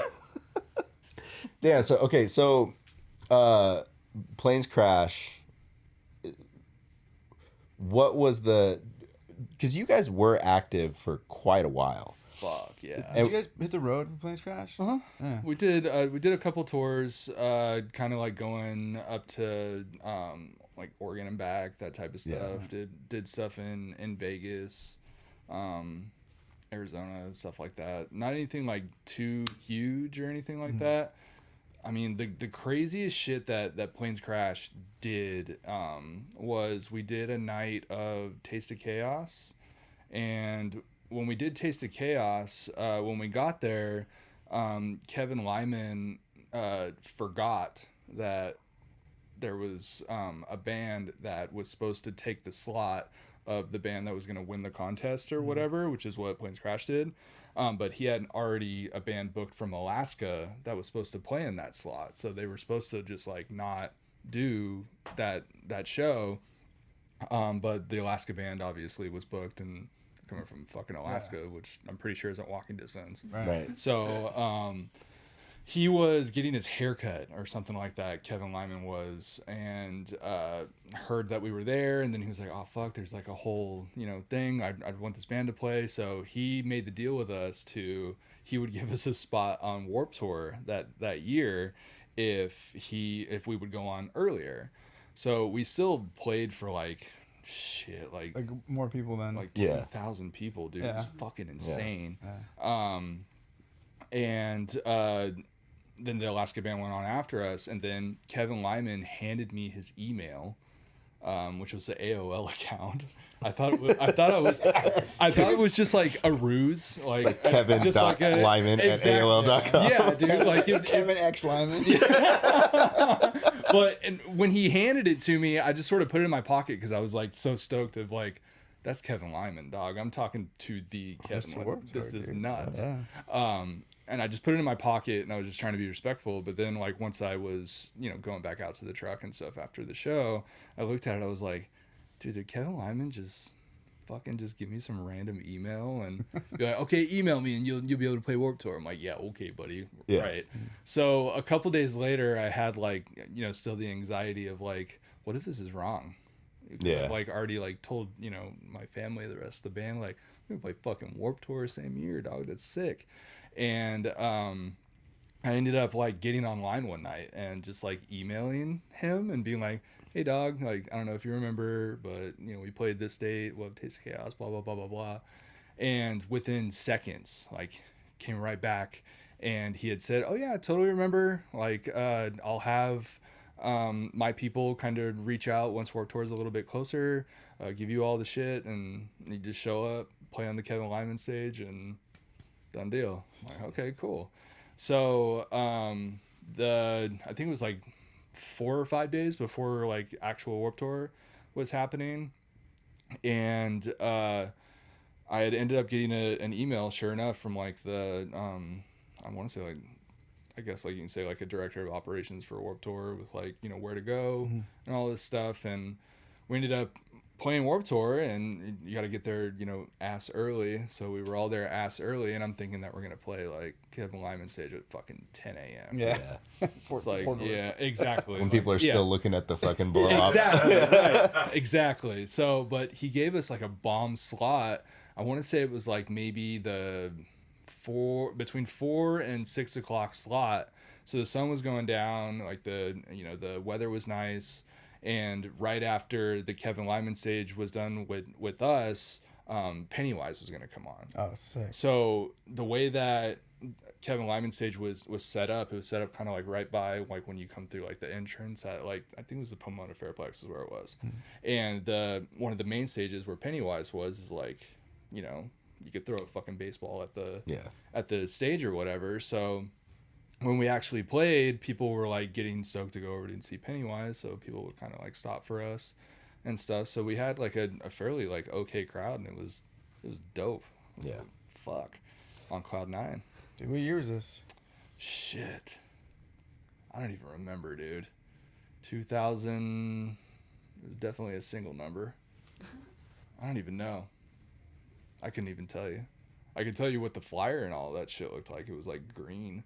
But outside of that, I don't remember like the year. Like, and just like Amanda was saying, like I don't have, my memory is so fucked. It's weird as shit. I don't know, but that's when we got a lot of like good traction and just like played a lot of like festival shows. The last show Planes Crash ever played was with Suicide Silence at the Observatory, which was fucking insane. That was even the last time I saw and talked to Mitch before he had passed away. Was that a fest or was that a... That was a fest, yeah. But we were, there was one. Was that Death Fest? It was at the Observatory in Santa Ana. Did we play as Declare Your War? I think you guys I think we played with you guys too. Same day. Yeah. Yeah. I think we were like maybe fourth, maybe fifth from headline type thing. But yeah, it was a wild show. It was a crazy fucking was a cool show. Yeah. Yeah. But then I don't know what happened, man. Like, I think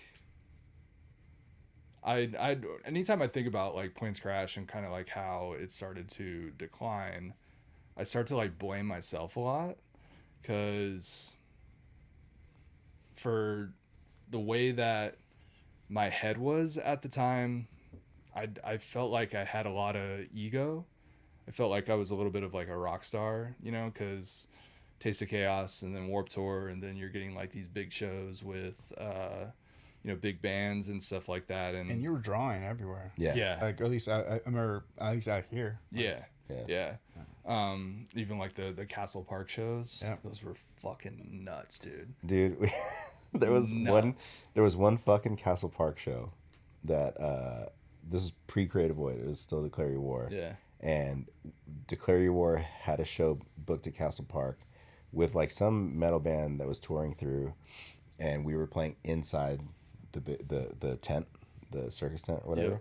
Yeah. And you guys had a show the same night outside of the tent for free. And we didn't know that they had double booked.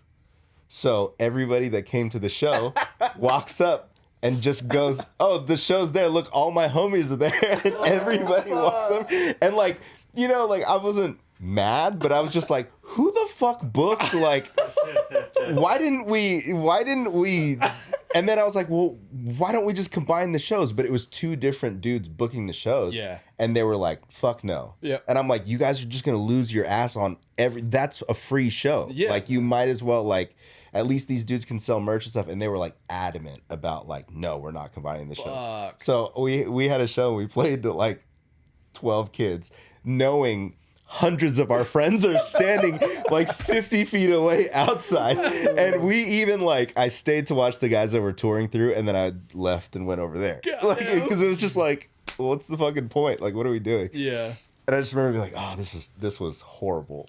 This book's so bad. Were you guys on that show where we had like a mini riot at Castle Park? Yes. Yeah. I remember that. Yeah. That shit was insane. I was Chairs. waiting. I was waiting for fucking cops to show up at my house. Mm-hmm. Like, this is fucked. Yeah. Yeah. Shit got wild at a lot of shows. Like, even if you look up on Planes Crash when we did the video for Anchor, and Scott rolled up with all of his homies, and these are big people. Mm-hmm. Like, this isn't just like some, these are large human beings. Yeah. And there was a lockout that Tommy, I think his name was Tommy Snare. Yeah. Right? Yeah. Vinyl Red that Planes Crash always practiced at, and then Tommy was even like lightly managing us for a little bit. Because too. Dan worked with him a lot, right? Yeah. Dan worked with him like crazy, especially with like Hacksaw and stuff like that, like way prior to Planes Crash. But so we did.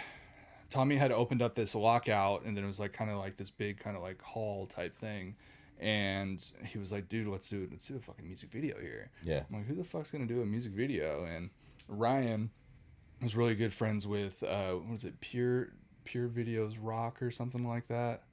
Forget the shoot. He would always come to shows and like record when YouTube was like really starting to come up. Like punk vids? videos, punk videos rock or something like that. And Ryan was friends with him, and Ryan just like hit him up and was like, "Hey dog, I know you've never done a music video, but you want to?" Okay, sure, yeah, fuck it. So we picked a date, and then we spread out all throughout MySpace, like, "Hey, free Planes Crash show, we're gonna film a music video. We'll do the music video first, and then we'll play a set, and we'll get weird with it." So when we did the Anchor video, dude, just it was insane. Just wall to wall packed, people everywhere, people I'd never fucking seen before in my life. Like, holy shit, I don't even understand like what I'm doing right now. But even in the video, I still kind of get chills at the like very last like whole chant of the whole like, "We will become." Yeah. And there was this little girl. She couldn't have been like more than like 14 years old, but somebody chucks her on top of all of these dudes that are just like freaking out over the chant. And this girl, she's wearing a Planes Crash shirt. It's the one with the green zombie on it, the white one. And she just starts like getting in my face, just like saying every word. I'm like, holy fuck, dude, how old are you? This is insane. That's but so you sick. could see it like in the video, her getting chucked up, and then she kind of like makes her way to the front and kind of has like that moment and stuff like that. And then there's another moment in it that is more like editing. But dude, I was a piece of shit. I used to spit water all the time. I used to like even hawk loogies on Dan and shit. Yeah. And Dan would like kick me in the back and shit. I just thought I was like the toughest kid. I'm like this stupid little skinny jackass. Like, the fuck, dude? You're an idiot. But in the Anchor video, like I'll spit water up and then it like sucks back in, so it's like this huge like water thing, and then comes back in. I'm like, fuck. Yeah. That was tight. This looks tight. Triple H. Dude. When did Dan join? Oh man. Shoot. He joined a little after I want to say Running from the Truth came out. I think at that point we had lost Brent because he had a lot of life stuff going on, a lot of weird stuff. So Brent had left, and then John moved back into guitar, and then we needed a bass player. So Dan was always around Vinyl Red, and I was a huge Hacksaw Circumcision fan. Yeah. Dude. The video that they did like at Chain when they played with Suicide Silence, oh fuck, it's so good, dude. It's so good. It still holds up to this day. And I was like fangirling hard over Dan, and he just like sort of just started hanging out a lot. Yeah. And then just became like the homie and shit. And we were like, "Hey dog, like, you want to play again?" Sure, whatever, you know how it is. And he started playing, and he brought like a whole like beat down kind of like tough guy like aspect to Planes Crash, even though like Planes Crash was just like not even close. I wanted it to be so bad because I was into so much hardcore back then, and but just never went that route. But yeah, Dan was a little after Running from the Truth came out, and then he just sort of like just started playing with us. He's just there. Yeah, he was just there. So I love Dan, man. Yeah. Dan was the like one of the big reasons I decided to join Torture Culture. Hell yeah. Because like, you know, Jake, when he was getting everything rolling and was still in the band, he would like cut my hair and be like, "Hey, why don't you just come do some vocals?" And I'd be like, no, I don't want to. Yeah. I don't want to do this again. And then finally he convinced me to come out one day, so I came out, and then I had no idea who he was jamming with. I just knew that he was. And I came out and I saw Dan, and immediately I was like, "Oh fuck, Dan's in this." Yeah. All right. That's how you know, dog. Yeah, all right. It's either that or he'll just like stare at you, and you don't fucking want that. Like I've been hit by Dan before. It sucks. Yeah, it sucks. Yeah, so like I've seen Dan knock out many a people. so have I. Yeah. Yeah. In the worst ways. On the way here, I was saying one of my first times, like, because I didn't know Dan. I didn't know his history. I knew nothing about him. Yeah. And something about him, like, even though he's a strong dude, the way he was like, I forget what band he was watching, but he was in the front, and the way he probably just like didn't like even attempt to like block or whatever. I was like, oh no, he doesn't know what's gonna happen, like being so close to the pit. So I was like worried. Dan is the pit. Dude, I remember just being like so worried. I was like, oh no, I think that's, and he's like playing, oh no, he's in Josh's band, he's gonna get fucking rocked. And then like, then the next breakdown comes and he just wrecking ball, dude. Yeah, just dude. fucking took out. And I was like, oh, never mind. Yeah. I was very wrong. Yeah, dude. He throws some bombs, dude. Some huge bombs. It scares the shit out of me. We won't say who, but the story about him beating the shit out of a certain record label owner is still amazing. Yeah. Who had it coming? Yep. But Yeah, that's not the one I'd want to meet. No. Absolutely. No. Not even in the slightest. Yeah. Dan is sick. He's I think he's a sweet hockey dude. coach now. He is. Yeah, well, his kid is like Yeah. doing it. Dude, it's so crazy too, because when Torture Culture first started, Damien was like 14 and like came on the road with us. Hell yeah. We just got this little dude hanging with us on the road, and he's in the band with us, and like, like talking all this crazy shit. We're like, how old are you? Like, what? And Dan's just laughing. They're different. Yeah. And then now he's a grown ass man. He's like, what's up, Mike? Jesus. Holy shit, dude. It's cool. Like also Dan now started bringing his daughter to shows now. Yeah. Yeah. Yeah. She's like our like unofficial like sixth member. Yeah. Just always around. It's cool. She loves Jordan. Yeah. Hell yeah. That's sick. That's cool.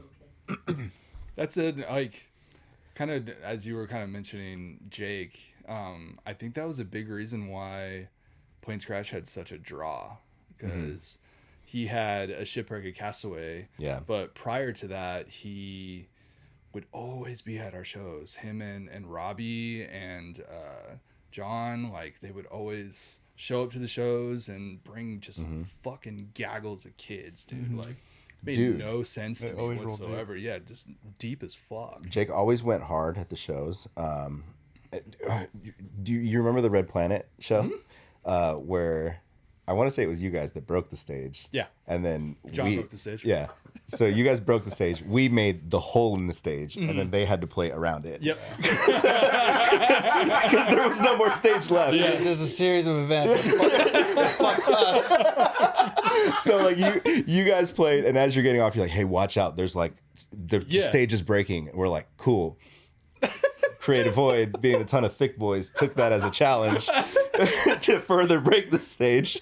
And when Jake Round's up there jumping up and down and stomping and shit. It's all bad. And then so we put a hole in it, and then they had to play around it. But the reason I bring that up, Jake was at that show was moshing at that show, threw our friend John Bobe through our merch table, like just in the pit.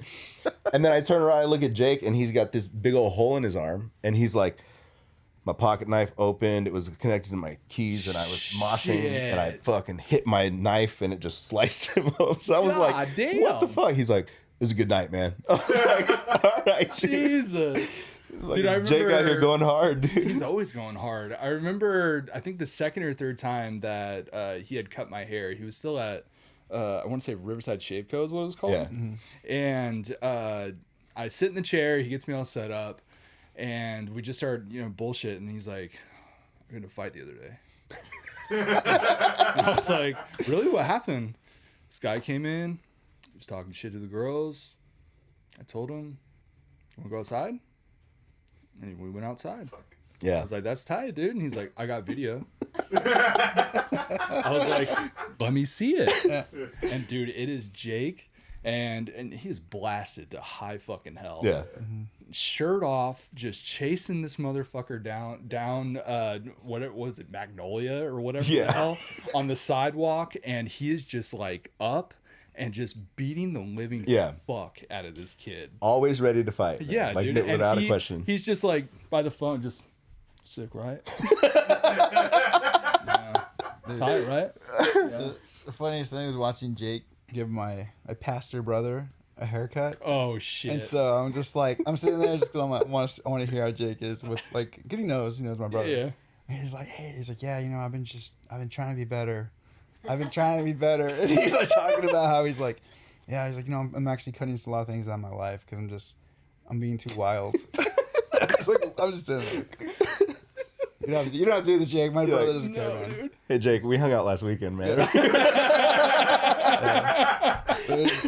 I'm just trying to be better. I was like, Oh, dude. God, dude. That's Dude, hilarious. he's been the same dude. Just from the moment I met him when he was a kid coming to Planes Crash shows, and then just getting my hair cut and stuff like that, and just bullshitting with him. He's the same exact kid. It's kind of weird to think that, like, we were all asshole kids, back then. We're still asshole adults now, but like, just like there's a lot of us that probably shouldn't even still be here. oh yeah, Because of all this shit that Hell like yeah, we've dude. done and been through, and like it's cool to see like how far he's like Oh yeah. come and like turn shit around. Yeah. Like, made his name, his brand, and everything like that. Like just from like the like from us just being like dirtbag kids to now like everybody doing cool shit. It's like, all right. and now his kids doing cool shit. Now his kid's in a fucking ripper of a band, dude. Yeah, Like, it's like the new Suicide Silence. Yeah. They're so sick. they're so good. and heavy as shit, dude. Yeah. And they all look like Wild. we used to look like Yeah, back in the dude. fucking day. Big ass baggy pants, Yeah. small shirts and stuff. dude, the Chain wallets Schmediums. and Yup. like chokers and shit. Hell It's yeah. fucking amazing. I hope they get huge. I do too, I hope they get fucking gigantic. dude. Even now, especially with them being so young. Yeah. It's sick as shit to They watch. they need like just like somebody to come in and work on a like just huge record with them and just Somebody needs to like Jerry Club their ass. Like that type of shit. Like get like some recording going, full out merch going, and just get weird with it. Yeah. Full on Suicide Silence type shit. It's awesome. so yeah, kind of going back because we kind of went on a tangent. What was that like for Plane Crash? Like when it started coming to the end, what happened? Shit. Because I feel like we left for tour and then we came home and we're like, Planes Crash isn't a band anymore. Yeah. And we're like, Yeah. what? There was a lot of like turmoil going on and weird stuff going on that I don't even really know kind of what the decline was, but once Tommy got involved and kids really started to show up to our shows, and then even going back, like Jerry Club was even doing our merch for a little bit, and it all started to like really, get traction and stuff, and for some reason it just stopped. It's really weird, and I think just kind of going back to it, I was a big part of that. Because like I was saying, like I was a shitbag dude. Like I had a lot of ego, a lot of rock star coming from me. That started driving wedges between me and the dudes, and even family and stuff like that was also going down. And I was making a lot of like really questionable, like what the fuck are you doing type decisions. Not to say that the other guys weren't, because they were. And Right. I don't know what happened, but Andy had sent us, I don't know if it was a text or if it was a MySpace message or something like that, and he basically quit. So I took it upon myself, being the dramatic Chicken Little type dude that I am, is, okay, cool. And I think I even said this in the message or whatever. If Andy's out, then fuck all of you. Oh, okay. Because Andy was a big driver in the direction direction that Planes Crash was really going. Like, he is a very, very weird kid, but he is a talented as fuck, eclectic, just takes so many different musical styles, and he has so much going on in his brain that he can just piss out song after song after riff after riff after riff. And I think Andy, and specifically myself, and even Ryan, because Ryan and I had like a hardcore alliance that was also probably an issue with the rest of the guys, but I think Andy wanted to really try other things, and I don't think he would have been able to do the things that he wanted to do with the people that were in Planes Crash. And I saw that as like okay, fine. If you don't want to do it, then I don't want to do it. Like, fuck you, dude. So I got really pissed off, and I jumped on MySpace. I threw up a blog, and it said Planes Crash, rest in peace. And I wrote this fucking paragraph. I think it was like 3 or 4 o'clock in the morning, and posted it and went to sleep. I woke up, and I thought my computer was going to fucking explode. Yeah. Message after message. Nobody really knew why. And I don't even think it ever like came out. Like, nobody ever had any type of closure. Nobody had any type of like, what the fuck? Yeah, 'cause like, no farewell show or nothing. No. Yeah, it wasn't like that. our last show is next Thursday. Yeah, or some exactly. Shit, like it was just y'all go that way. Yeah. We'll go this way. Bye. See ya. Yeah, because I want to. I don't. Maybe we weren't on tour. Maybe we were just on our way to a show or something. But I just remember like being in the van, and I think reading that, Yeah. and going like, "Wait, what? Yeah. What the fuck? What happened?" I feel like I didn't believe it. I just felt like, oh, Josh. Or like maybe it's an April Yeah. Fool's Josh is on his thing, or nose. like He's pissed about something. Yeah. Uh-huh. They'll be back. fine They're next gonna do- week. Yeah. But I think I remember. I feel like we were on the road too. I feel like saying like, oh, they're gonna do like a farewell show. Yeah, But they're yeah. not gonna not play one last show. Totally. Yeah. No. Nope.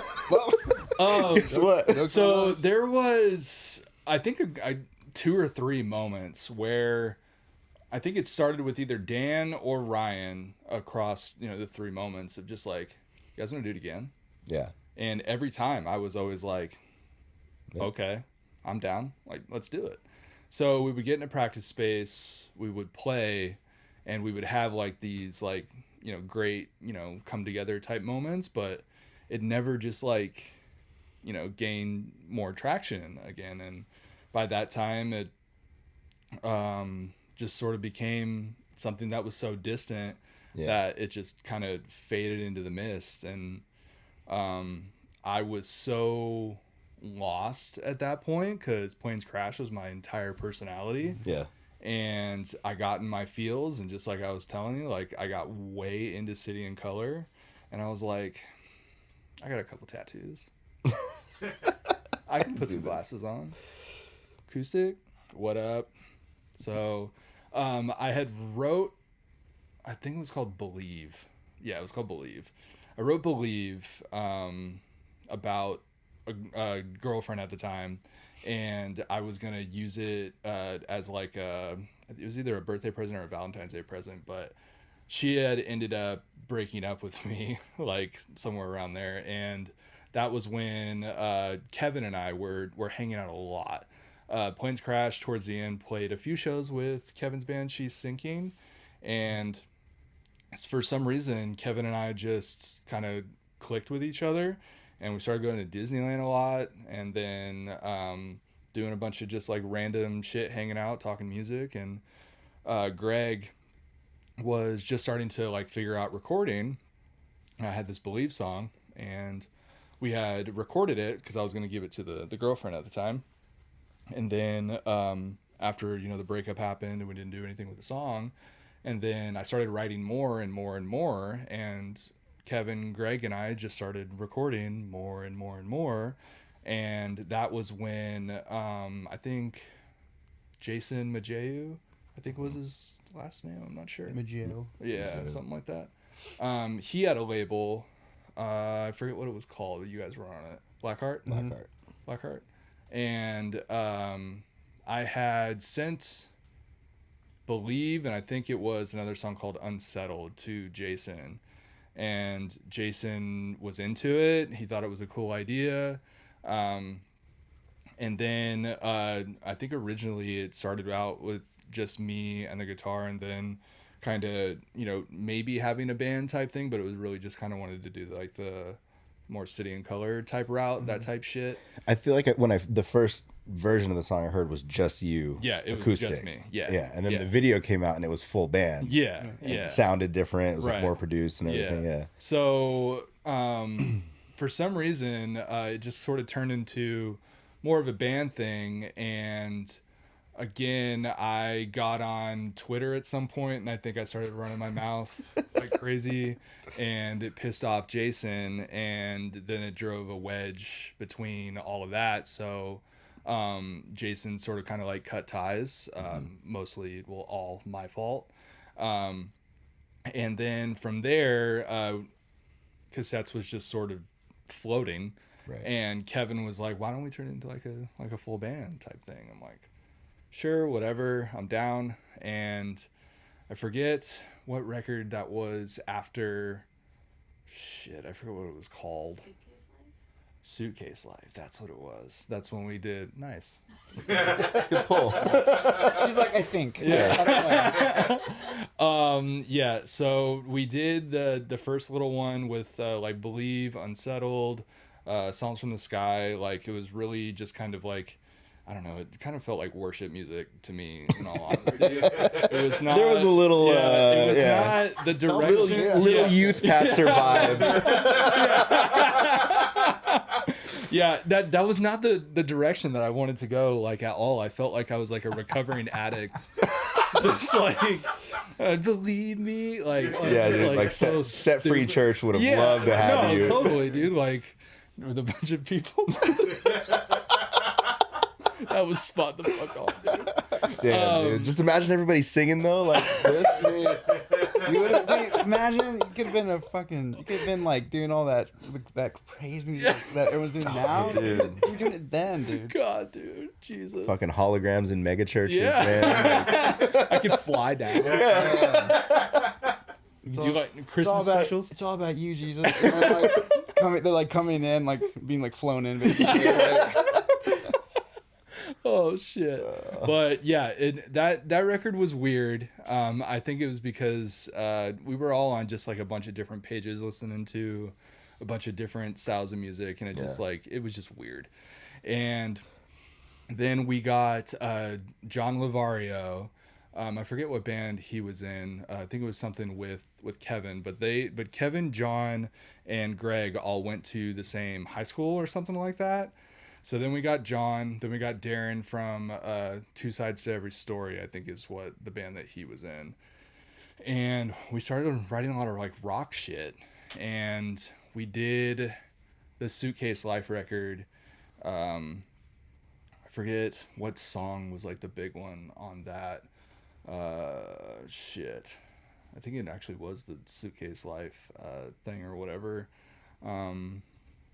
Yeah, the first song or some shit like that. Who cares?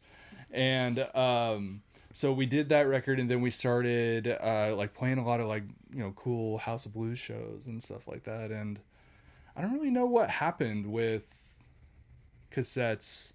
I think everybody was like, Darren had a daughter. John was trying to get his career off the ground and stuff like that, and just being adults, you know what I mean? And I ended up getting a job with like Amazon and doing my own thing, and Kevin started doing his own thing, and we just kind of came together one day and we were just like, hey, so I don't think this is gonna go anywhere. Let's do like a last show, you know, we'll do like a video for it and stuff like that. So we ended up playing a last show at the Wire in Upland. A bunch of people came out to it. It was really cool. But yeah, after that, I just sort of like stopped playing music for some reason. Yeah. I think I just got so enthralled with, I don't want to say enthralled because that sounds a little more positive. I think I got sucked into Amazon and working and trying to climb like the corporate ladder, and trying to kind of like prove to myself that I could do something else other than music. Yeah. And with Amazon, like I don't have a college degree. Like I went to an RCC for like an hour and then was like, I'm good. Same. I just don't understand school. I'm not really good with it. I have ADHD like a motherfucker, dude. Like You gotta figure out a way to figure out how you learn. Yeah. Because I was the same way. And also, I think also it has to be, you have to like find something that you give a shit about. Otherwise, it's not gonna matter. Like Totally. I went back on my degree. Yeah. Only because of like my obsession with like, you know, mental health and like stuff like that. Why I even went to social work, because it was interesting to me. And while I was doing it, even though I was like, for the first time in my life, dude, being like, I care about what I'm reading, what I'm learning, but I don't read fast, and I just wasn't obtaining it, or like I'd read something that my mind would like trail off, and so we'd have all these like things due, and then I wanted to learn it, I wanted to like read all of it, but I was so slow, so like my grades were like C's and D's, and I'm like, dude, I can't be paying this much money to have these kind of grades, and like, but it's like I had no background of like how to study or how to be like a student.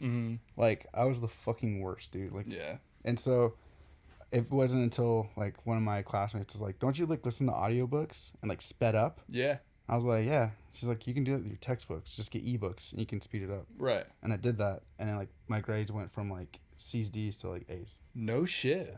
That's wild. And then school became like, you know, I'm too ADD for audiobooks though, because then I just start like no, dude. There's no breakdowns in this. it's like zoning out. Can't like, listen to this shit. So I didn't understand why that worked for me, but when you listen to it like I do double speed, it forces you to listen, because if you miss something, then you miss a lot. Right. So it keeps you, at least for me, maybe not for everyone, but for me, it keeps me focused. That's how I learn. Fuck yeah, dude. So, dude, my biggest accomplishment at RCC was we used to do prank wars. Sick. Like pretty. Love it. And Austin was at school one day. I didn't have class, so we for some reason dumped like the filling from like beanbag chairs. We had bought an RV off like Craigslist or some shit, and it had like it was stacked, like it was like a hoarder's RV. So like we just got it, and there was like harpoon guns in there, and there was like there's fishing gear. Like we sold all of it, like, you know. And but then there were these bags of like the like pellets or whatever that were in beanbag chairs. Sick. And like huge industrial sized bags of them. So I filled Austin's car while he was in class. Like we like got a hold of his spare keys, rolled down the back window, and just dumped it. So that it like filled up his whole car. And when he got to his car, like he's just so used to, we're also used to fucking with each other. He just looks at it, and then he opened all his doors and just drove through the parking lot. And so for like 2 years in the RTC parking lot, there was just those beads everywhere. Yes. And you like the wind would pick up and you'd see them swirling and shit. That's it. Yeah. Hell That's my biggest accomplishment at school. God damn. That's funny. That's crazy as hell. I worked there for a while. My mom, worked as a telephone like engineer type thing for RCC ever since I was like born. She'd been there forever, and obviously she had a bunch of friends that worked at RCC. So I worked for like the outreach type program or whatever. So, and kind of the funny thing that kind of goes together with Planes Crash was we had these like orientations where seniors would come from other high schools and they would come and, you know, do like a site tour. So I made a deal with my boss, like, hey, while they're doing like their lunch or like their, you know, hangout time between the tour, can like Planes Crash come in and like do like some acoustic shit? And she was like, fuck yeah, let's do it. Sick. So that's when we would burn like 100 CDs, and we would just give all the kids like a CD really quick and add us on MySpace and all that shit. And Oh yeah. then, you know, we started to get a little bit of draw on top of like, you know, Jake tight. bringing all of his Yeah. fans, friends, whatever the shit. Oh yeah. Yeah, dude. Yeah, I'm just remembering that now. Shit, yeah. Oh man, the era of the CDR, dude. Yeah. Buy a stack of 100 Yup. and just Yep. I used to Ready take to burn my them? my mom's credit card down to like get her food or something like that, and then I'd sort of like weasel my way into the fucking Walgreens or something. Yep. Pick up a little stack of like 25 and I can throw it down there. Yep. Get her a Diet Coke, just, you know, to ease the pain. And come home with her food, and had the Walgreens bag, and, you know, give her her candy and her Diet Coke. She's like, "What the fuck else is in there?" Oh, it's CDs. For what? Planes Crash. Oh, okay, cool. Yeah. So that's all I needed to That's say. fine. But yeah, always. Damn. That's awesome. Fuck yeah, dude.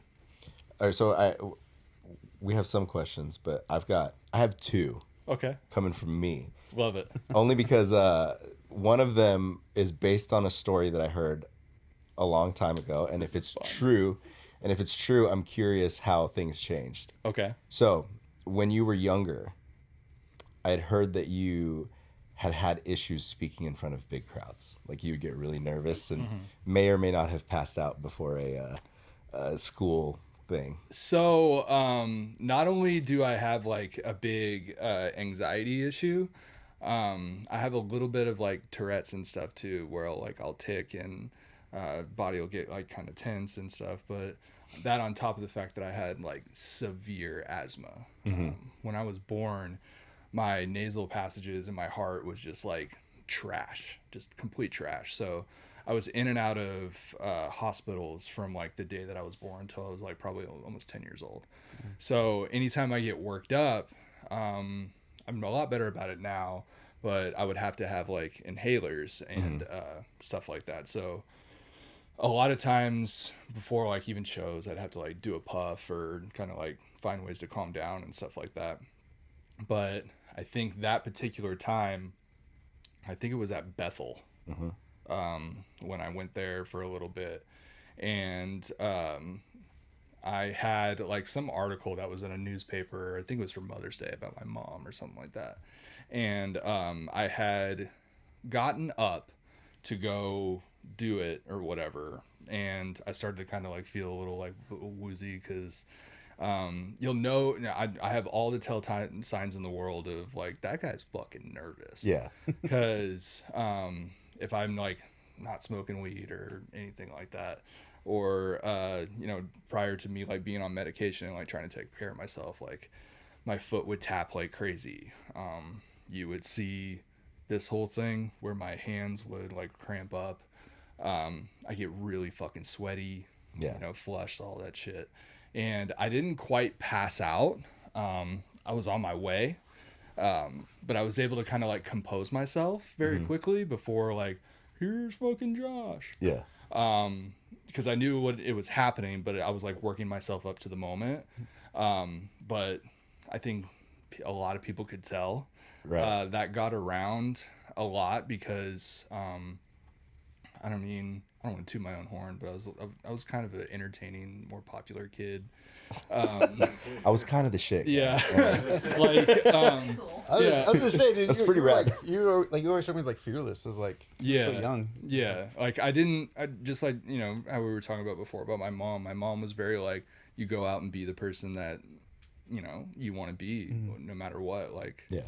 you know, so yeah, I think it just kind of got around because of who I was from like a, you know, friend's perspective. Like, what the fuck is that kid doing over there, Yeah. tapping his foot, getting all weird and shit? What the fuck? Like, So- he was just fine like an hour ago. What are you doing, dude? Yeah. Like, you're totally fine. But that was the one and only moment where I think people like really started to notice, like, oh shit, something's happening. yo, dude, Yeah. what's going on with that guy? The reason I ask is because I was curious if it was like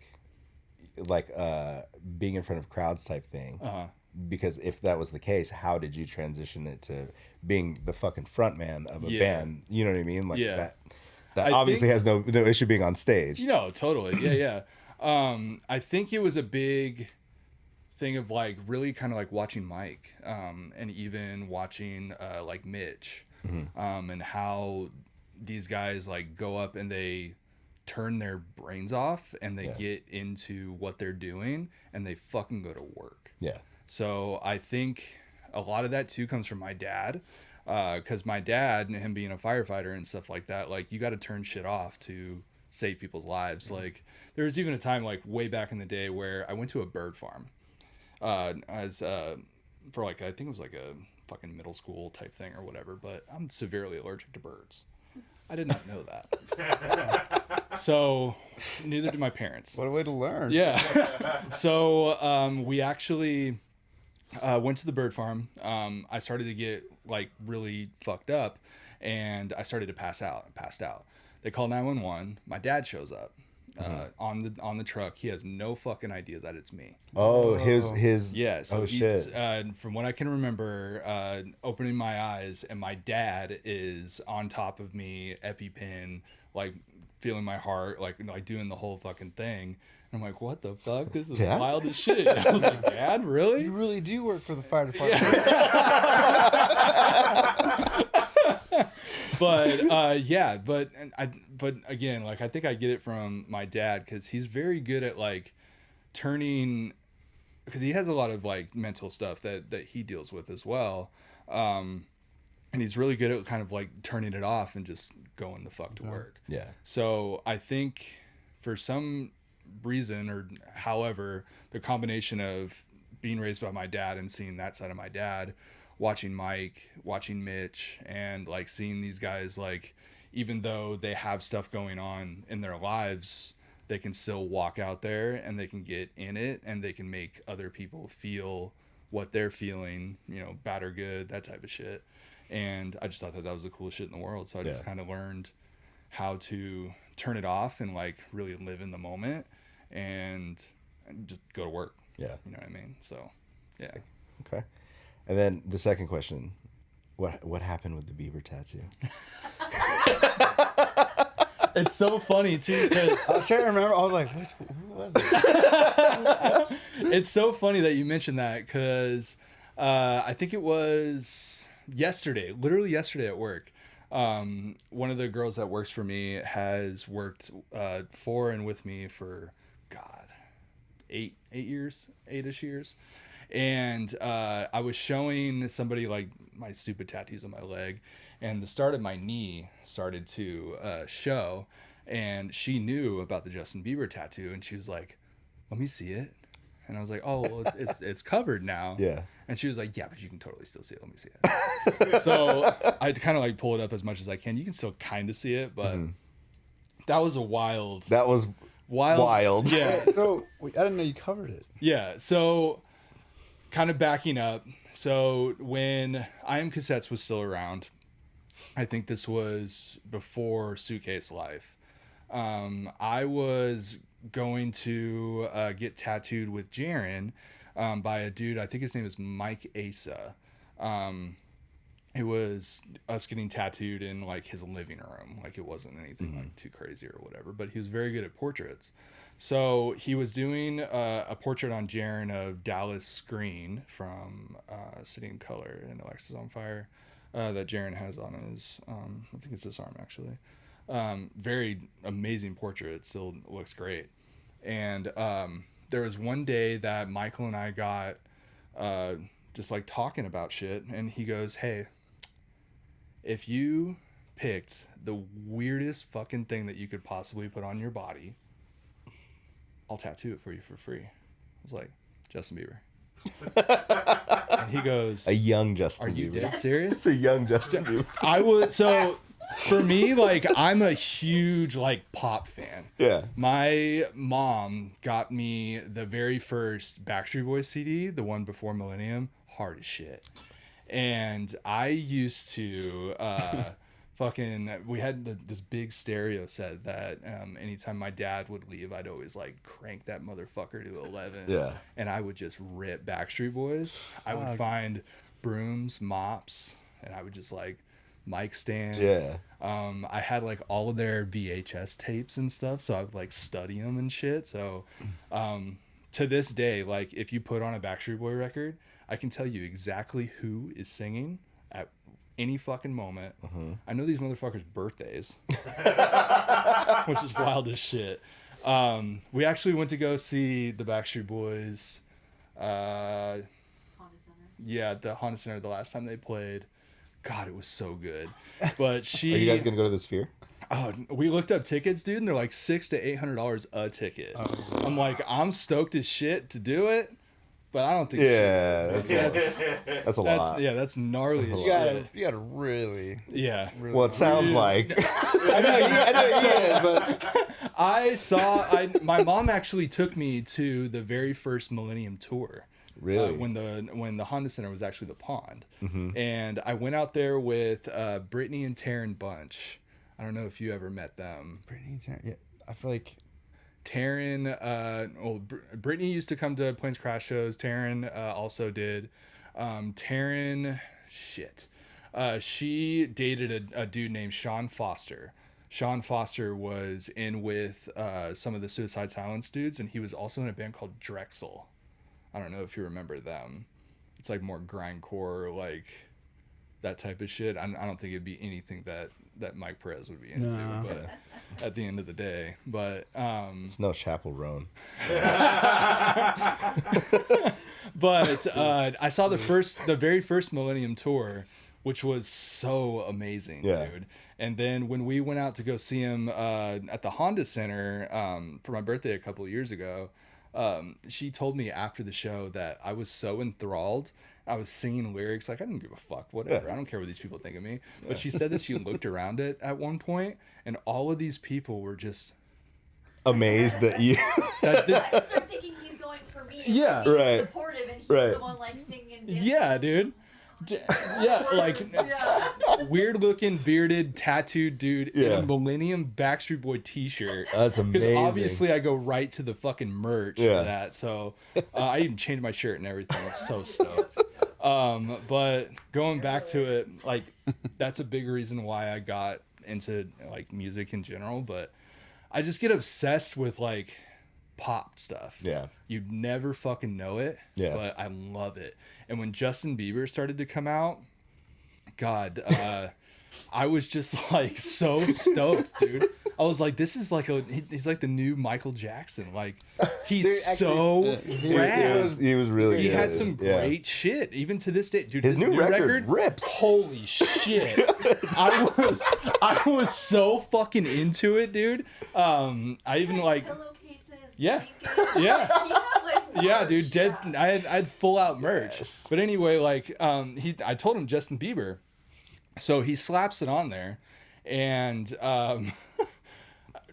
I end up for some reason thinking like, God, I want to try and find a way to like meet Justin Bieber. I think I can do this. Yeah. Like this is the Especially now that his face is on my Yeah, thigh. yeah. Like when you that's- believe so hard. yeah.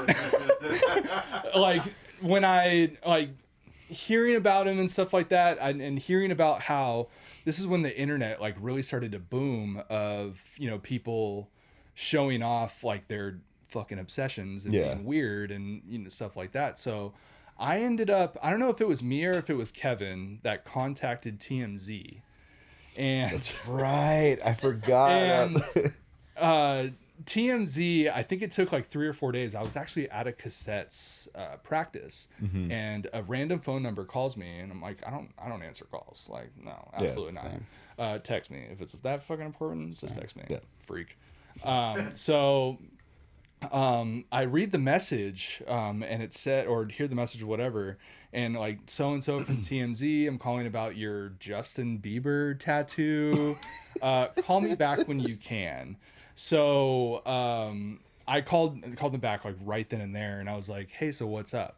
And they're like, so we saw the pictures, we hear the story. Justin Bieber's a huge deal right now, so we'll go ahead and put you on the TMZ like blog and the show. So I'm actually mentioned in both.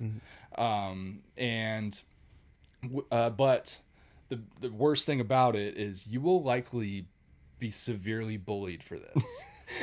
You will likely get made fun of a lot for this. And the lady asked me, are you sure that you want to do this? You're like, look at my Twitter. Yeah.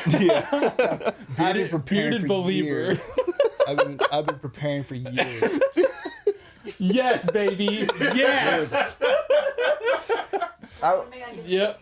Yeah, I want to say, like, I remember reading the headline and just being like, oh, they went it like that? Yeah. Damn. Yeah, dude. Yeah. But I think... You've never seen this. Welcome to the fucking show, Jesse. Welcome to the fucking show. God Is damn. that what you were talking about? Yeah, you thought it was just like a little, like, No, you know. dog, it's a big motherfucker. Yeah, it's I thought you big. got like a lyric or something. No, dude. Like never say never. Never say never. Holy shit. Oh, man. But Grown after man that was gets Justin posted, Bieber. the internet exploded on me, and it exploded so hard that the picture got back to his dad. Really? Got back to his dad. Dad sent it to Justin. Justin reposted this motherfucker on his Twitter while he was on the Never Say Never tour, and shit just exploded. And Kevin got the bright idea of kind of linking the weirdness of being a dude believer and loving Justin Bieber to cassettes, and kind of used it as like a marketing tool. So I think we covered Baby. We even did, I think, one of the Justin Bieber Christmas songs or something like that. I got online and started like covering stuff and kind of staying online so much that to like not only promote the band, but like promote, you know, whatever the fuck was going on my thigh. And it just exploded. And craziest part about it is I actually got to briefly meet him at Disneyland. It was actually my buddy Andrew. He is married to Sam. Sam used to be a kind of a backstage person for Disneyland. She did it for quite a while.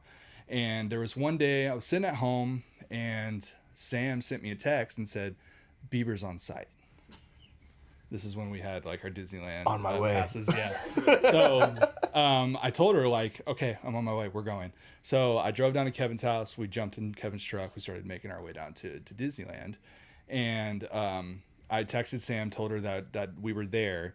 And she said, I can't tell you exactly where we're going to be because it can't look like she's like meeting, like trying to make us meet up or anything like that. But I can tell you kind of around the areas, and then you can just kind of figure it out. So, fuck. It was over by, God, what is the restaurant that's in the Grand Californian? I forget what it is. It was like a steakhouse or something like that. And she said that he was on his way to dinner with Selena Gomez. So I sit on a bench right outside this restaurant, and I hear somebody talking on the phone really fucking loud. Like, holy shit, like this is wild. I turn around. It's the Biebs. He's on the phone. And his dad is with him, but his dad's kind of going a little bit slower because he had a broken leg at the time. Yeah. And I get up from the bench, and the dad immediately recognizes me. And Bieber rounds the corner with the dad, and then the dad kind of like does one of these. I'm like, yeah. So you're like wearing like booty shorts. So his dad kind of taps on Justin, and then Justin kind of like puts his phone down. He's, what? Yeah. And he kind of explains to Justin like, hey, this is the dude that was on TMZ with the picture and stuff like that. He's like, oh, okay, cool. So I was like, you know, hell yeah. I don't remember what I said. I was so like dumbfounded, like, holy shit, that's Justin Bieber, dude. And it was really quick and brief, and then all these girls like started like showing up, so security like literally almost had to pick him up and take him outside, take him inside, just because it started to get so unsafe so quick. So it was like super duper brief and all that shit. And then after that, there was like some Twitter conversation here and there and stuff, and there was even a couple people that like worked for him that would ask him about it here and there, and you know, he always thought it was a little bit weird, but he also was like, you know, appreciative and like, you know, shit like that. But yeah, it could have been weirder. Yeah, I mean, you know, like, it could have been weirder. Yeah, way weirder. But yeah, I mean, this was right before the Never Say Never movie like came out, and then more and more like dudes that kind of looked like me started getting other Justin Bieber tattoos and stuff like that. So there's a whole there's a whole like kind of moment in the movie, I think, from what I can remember, of where like they're showing his meet and greets and people are showing like tattoos and stuff like that. I'm like, fuck, man, could have been in the goddamn movie. You started something. Yeah. But I know, yeah, exactly. I started a little bit of something, but yeah. It's just a weird, like, I don't know what the fuck I was thinking, dude. What and when did you get it covered? Like, why? So, I think I got it covered, I think around a little after we got married, right? I was gonna say, I think around the time we got married. Yeah. I just thought, like, dude, I think I was at like swimming. You met a new love. Yeah. He was like, I think it's time. I think getting married is real. I think I was like maybe swimming or something, or like sitting on like the couch, no pants on, and he's just there, like, and he's young. He's young, dog. Yeah, it's very concerning. You know what I mean? On top of the fact that I like felt bad for her, because it's just like, you're marrying the guy with the Justin Bieber tattoo. Like, that must suck, dude. Like, fuck. Pride. Yeah, what she didn't tell you was that's what got you. Yeah. Holy shit! Never say never. But yeah, I don't know why, but one day I just decided like that I don't want to do this anymore. I don't want him staring at me and all this shit. It's weird at this point. It's too much. And I think it was even around the time where he started to get like criminal status, being like the monkey leaving him, like, and pissing in buckets and stuff like that, just being a freak. And I was just like, I don't really want that. So after Diddy got him, I don't really want to deal with this shit anymore. So I went to. So you covered it with Diddy. Yeah, fuck yeah, dude. Could you imagine?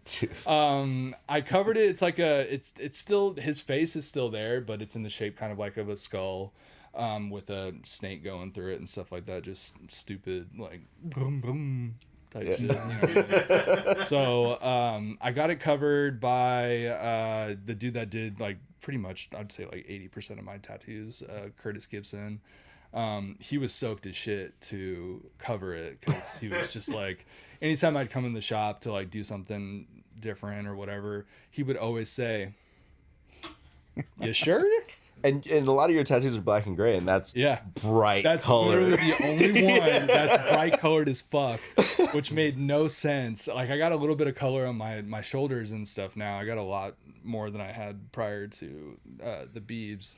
But yeah, I don't know, man. It got so weird so fast, and like I just stayed on the bike. I just kept like pedaling, you know what I mean? Like, this is fucking weird. It's strange as shit, but it's the ultimate party trick. And you met him. Yeah. And I got to meet him. Yeah. And his dad knew who you were. Yep, exactly. There was times you dropped your pants. Yeah. Yeah. Asked to see Yeah. It happened to me literally, dude, at Disneyland on the Jungle Cruise. These two girls, Kevin and I were on the Jungle Cruise, and these two girls kept like fucking looking at me like they knew me or whatever. And Kevin's the type, like, if he notices that type of thing, he likes to kind of be petty and be like, "What are you looking at?" Yeah. You know what I mean? And plus, Kevin loved bringing it up, because then he could be like, "Listen to my band." You know what I mean? So on the Jungle Cruise, these girls like got all like weird about it, and then we were exiting, and they were like, "You're the guy with the thing, right?" Yeah. Like, yeah, I'm that guy. Say Can his you name. show it? Say his Like, name. can you show us? And I was like, no, I had pants on at the time. I'm like, I'm not dropping my pants in the middle of Disneyland right now. Absolutely You should have just gotten some like This, pants yeah. with like a Like a hole? Velcro window. It snaps, dude. Yeah. Like just a tearaway panel so that you Hell can see yeah. the beam's face. Dude, just wear Oh little my shorts. god. Hell yeah, Shorts dude. all the time. Yep. Exactly. Oh man. Yeah, dude. I had a feeling that was going to get asked. I had the story in the chamber. I was trying to remember as much as I could because it was a while ago. But yeah, it always gets asked. Like, if anybody knew me from back then, and like even if you like talking to me about years prior or whatever the shit. Like if I'm talking to people I haven't seen in a long time, they always bring that up. Yeah. Like, what happened with that? Why? What happened? It's always either like, were you drunk? Did you lose a bet? And then I tell them the story and they're like, damn, dude, you were hard up. Yeah. Or, like, That's- you were really in that. And I was Wasn't a phase. perfectly sober, dude. Yeah. Perfectly sober. I don't think I started drinking or smoking until I was like 29. So, yeah. It's wild. You want to hit those other questions? Yeah. Well, I had my question, but I guess you kind of answered it. Which one? I was gonna say, like, because one of the things that always, like, obviously, because I thought you were like, you were very upfront, like asking questions. When I first met you, you were always trying to pick my brain on stuff. But one of the things that always I was fascinated about was your voice.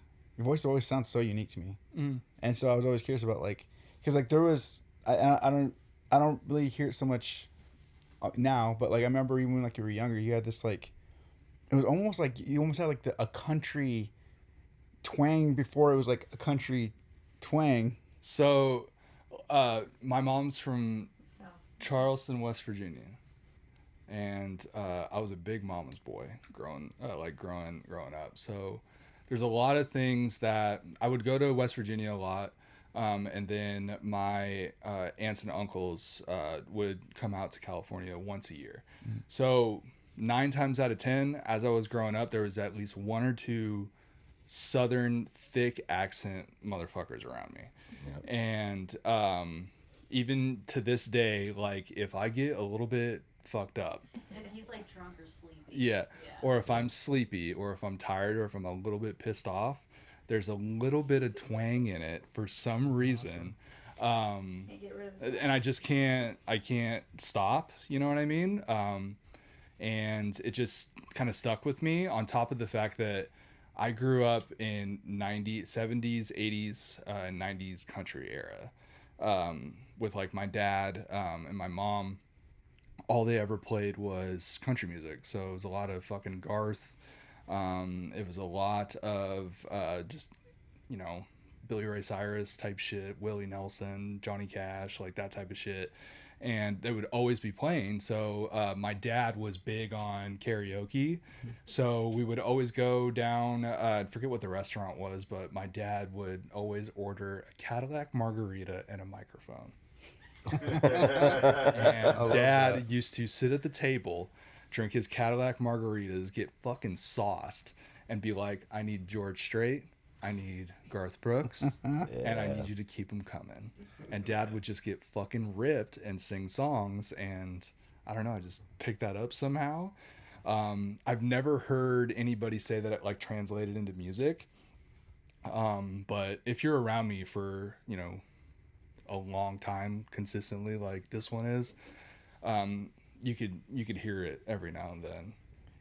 I don't know. I don't even know if I knew that it was like there was something country about it. But there was always just something that I heard that was like just different. Yeah. And like you're singing, and it's funny. I don't think I knew that about your background. Yeah. So I'm just like, where the fuck is this coming from? Yeah. Like, what? I was like, what is it? Yeah. It's like it's a unique quality. Yeah. I was always curious about that. And I was just like, you were talking about Backstreet Boys. I was like, I mean, I can see why you enjoy singing and why you had a good voice, but I was like, That's not the twang, though. I don't know where you get that from them. Yeah, yeah. Okay, so the country, that makes all the sense. Well, I mean, with the Backstreet Boys, like just like how I was saying, like I'd turn it on the stereo and I'd like study their voices, and I would try and figure out who was singing what, and just sort of like taught myself how to kind of like stay with it.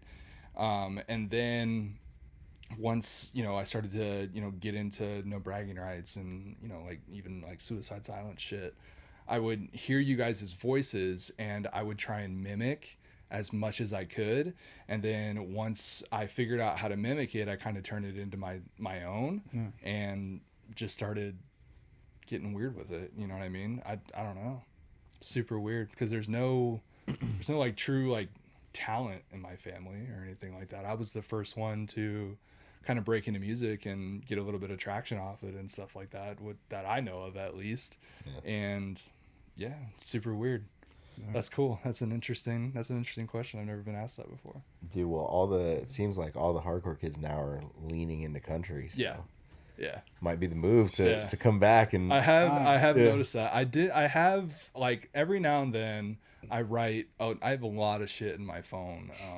Even when I was up in Reno, I wrote a lot. There's a lot of like just random shit all over the place. And then when Jonathan passed, I think that's when I started to kind of like write a little bit more and fuck around with stuff, trying to like put my thoughts on paper. And a lot of it translated to country, which was wild as shit. Because I mean, to this day I still love country music and mostly the older stuff. I'm not much of like a Morgan Wallen type. I used to be, but then his choices got questionable and I was just like, I can't listen to this kid anymore. You want to throw chairs off balconies and shit? Of course not. But yeah, dude, that's wild. I didn't know that other people could hear like the translation, because she always tells me, just like she said, when I'm drunk or really, really tired, and even my best friend Andrew and even Sam, I'll say something and then they'll kind of like say it back to me, but almost like making fun of me. I'm like, I didn't fucking sound like that, dude. Like, why are you? That's Like, I didn't fucking say it like that. And they're like, yeah, you did, dude. You sound insane. But it's I didn't know that your family had like a Southern background, but like now that you mention it, I can, because I was born here, but I grew up in the South. Hell yeah. And then came back like in 2005. So like I can turn it on and off like no other. Just whenever I need to, like just. And so when they started dating and she was coming around like talking all this Florida twang, and I was like, oh no, like this is gonna be bad. Hell yeah. So fuck yeah, dude. We're just south of Georgia. So Oh, awesome, dude. Hell yeah. we're just a few miles apart, you know. Really not that far from each other. Yeah, it's really bad when I'm around them and stuff like that, and I start to hear it like crazy. And for some reason my brain just flips into just you just fall into that natural you know. It's weird, but hey, fuck it, whatever. And you had like, again, for being so young, I was just like, because for me, like there's like, it's not an accident that like a lot of NBR shit is like in the same key, because like whenever we like experiment, I would like struggle, like I had a hard time like finding pitch a lot of times, or like staying on, and so I've always been very hyper aware whenever someone just like locks in. And I remember you being so young, and I was like, he's just fucking, you just do that. You just do that. That's you cool. Just do that. Yeah. Okay. I remember you telling me a lot, like after we were done playing and stuff, because I like, even to this day I look up to you like crazy. Like it's not, you can ask her, I'm a huge no bragging rights nerd, dog. Like from start to finish, end to end, you guys cannot put out anything that sucks. There's no way. We're gonna try. We're gonna try. The couple weekends ago. Should have come hang out a couple weekends ago. Yeah, no, dude. Yeah, dude. I don't know. I think you told me a lot after shows, and I think that's what kind of created my confidence a little bit, and kind of to get away from like the anxiety portion of things and shit like that made me so comfortable. But you would always come up to me and be like, dude, that was fucking sick. Like, hell yeah. I'm like, dude, Mike from No Bragging Rights just told me that I was sick. What do you know? Yeah. I don't know shit. But I used to always get super stoked about that. But yeah, he was grooming you. Take it from someone who knows. Hell yeah. Hell yeah, So dude. good, Michael. Perez's boys. Hell yeah, dude. Fuck yeah. I had an eye for talent. Hell yeah. With Josh. Yeah. And, yeah. Hell yeah. To get into these questions, do it. Shit, I can only fucking imagine what's in there. I feel like they're pretty. They're pretty tame. Yeah. Okay, that's Nothing good to too hear. crazy. Some funny ones. All right, we'll start with Chapidemic. That's Andrew. Then That's Andrew. he said, "How did you get to be such a cutie patootie?" Oh man, I don't know. I don't know.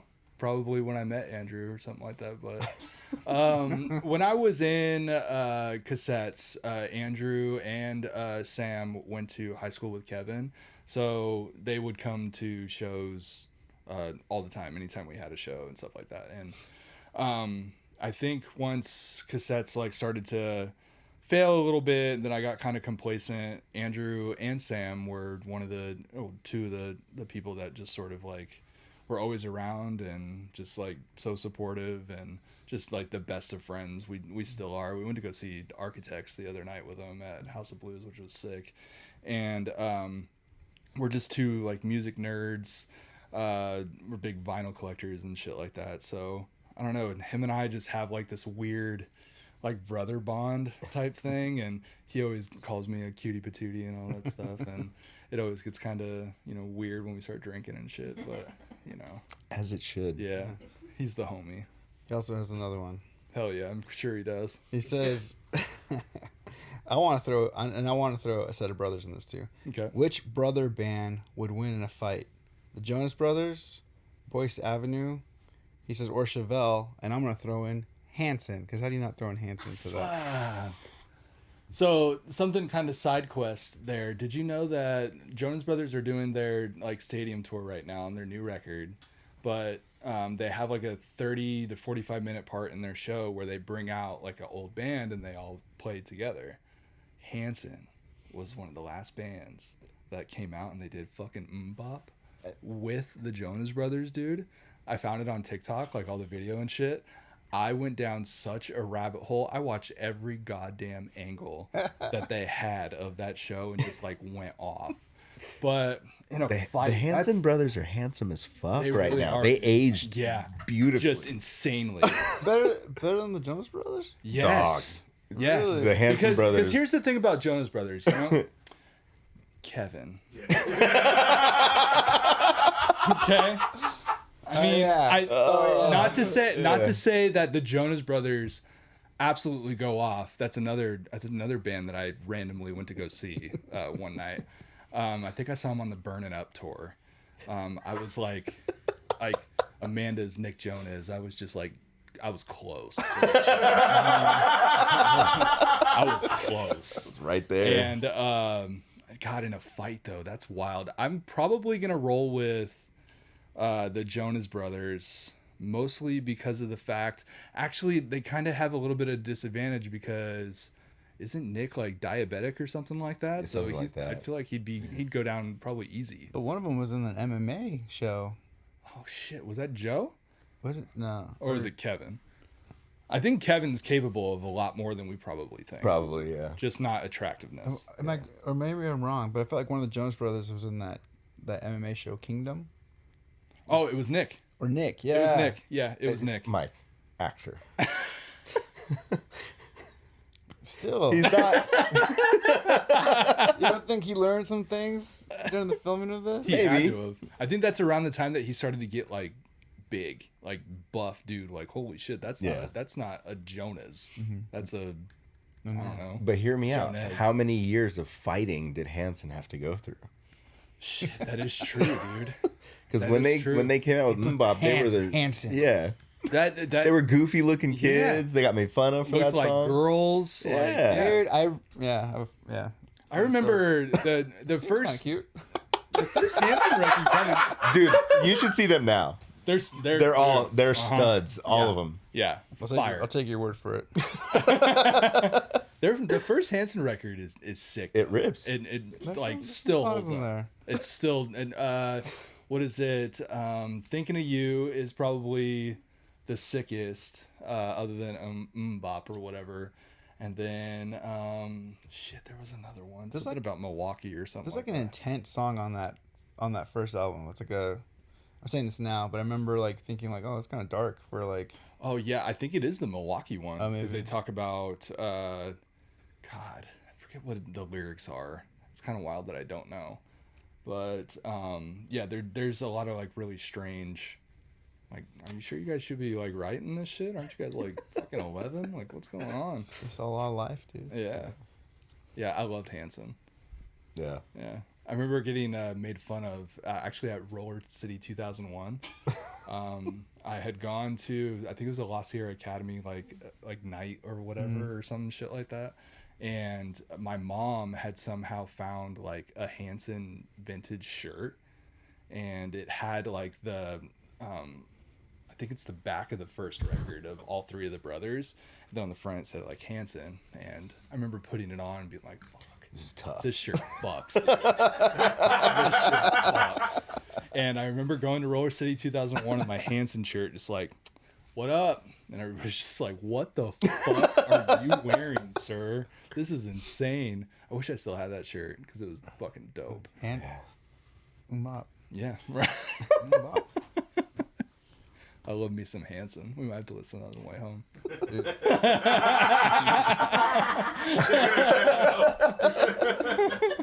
It's such a short drive. Yeah. You just can listen to a couple of their albums. Hammer through that whole record.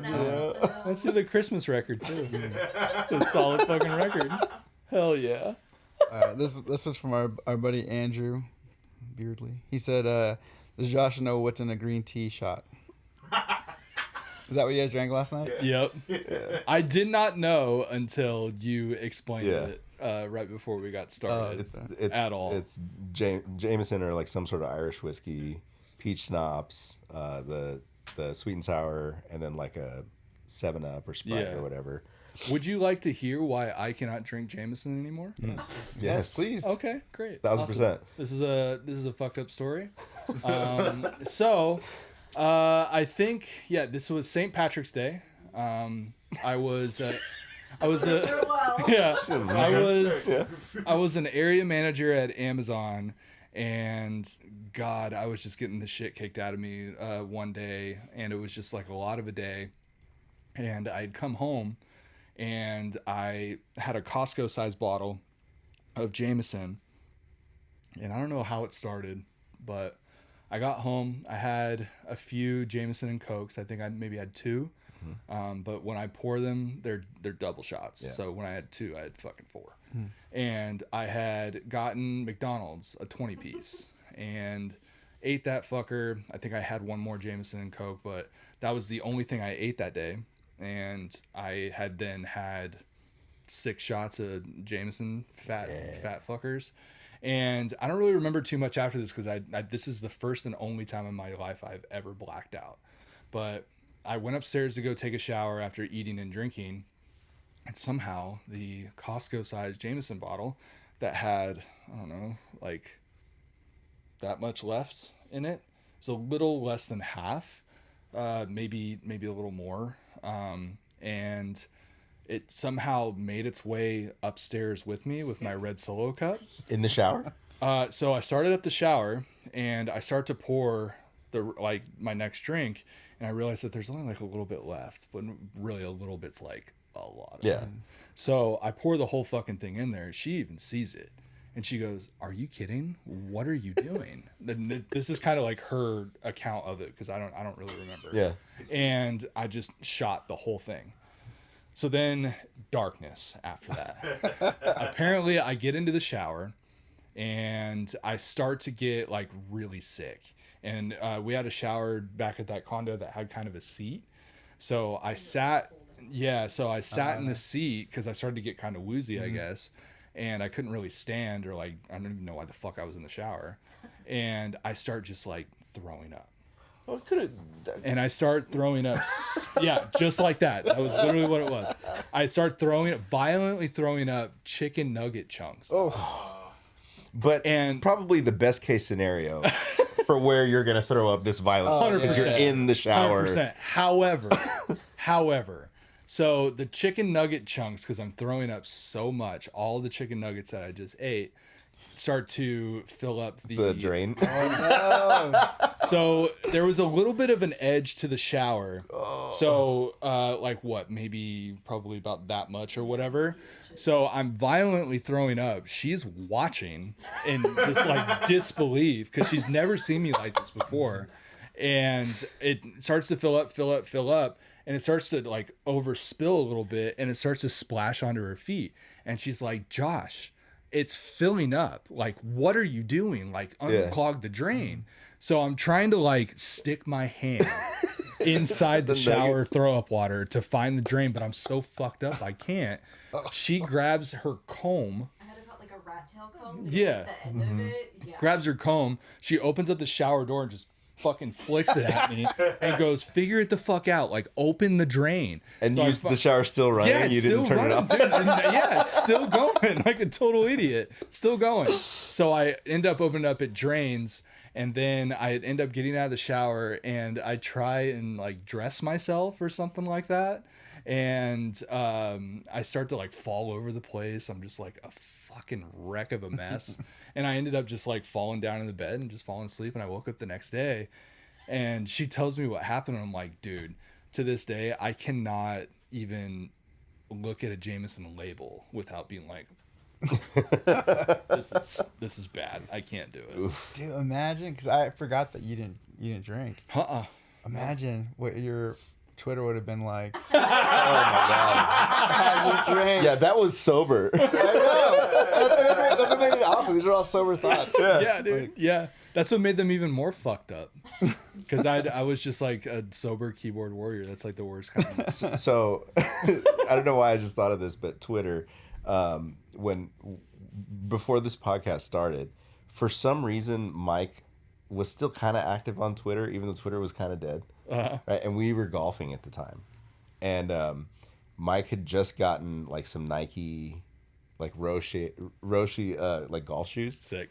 And so he did this post on Twitter of him wearing like this golf gear and like a polo, and it was like, this one's for Mike, and he tags me and then put like #gay or something like that, right? Like this little joke, but you know, between the boys. Yeah. And my Twitter, which had been non-existent for like years, all of a sudden just starts like blowing up with like these dudes.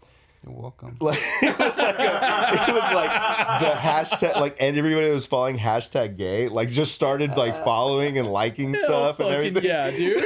You became a gay icon. I was like, There. what's going on? Like, I was so confused because you had tagged me and Chris Williams on it, Oh shit, dude. I couldn't imagine like waking up gay like and that. I was just like, this is how it starts, man. Dude. This is how it starts. Just went to bed straight and Yeah. came back as fucking Lady Gaga. And dog. then they were all a lot nicer to me than the ladies are. So, you know. Compliments and stuff. Yeah. Yeah. Oh, hell yeah. Jesus. All right. So now we have our boy Ty Robinson. 3 questions. Is he doing heavy hitters or is a he couple. still? I don't keeping know. Did he learn? This one's a fun one. He said, "Is there any unreleased Planes Crash music that can be released in maybe the next 2 weeks?" That's so specific. Yeah, there's a whole Secrets EP that we did with I want to say his name's Justin from A Thorn for Every Heart. I don't know how we got into contact with him, but we recorded this EP. I think God, what song was on it? Anchor was on it, and then there was a few other ones. There was one that was like really sick called Firestarter that I really liked, and it was a more like dark, really heavy, like what the fuck type shit. And I don't know, it just never made its way out into the light for some reason. I don't even know if Dan might have something from it. I know Brent might maybe have something from it. Maybe Ryan. I'd have to like reach out and see, but I haven't heard that probably since we finished it. It's been a long time, but it was a nasty record. So there's a possibility this could be out in 2 weeks then? Yeah. Yeah. I mean, if I can find it, I'll fucking drop it I'll along with text Cloud Dan right Theory. now. Dude, I'll yes. drop all that shit, dude. Medusa Mermaid featuring Mike Perez. So Ty has a couple more. So he Hell yeah. says, one tour you would have wanted to put Planes Crash on. Fuck.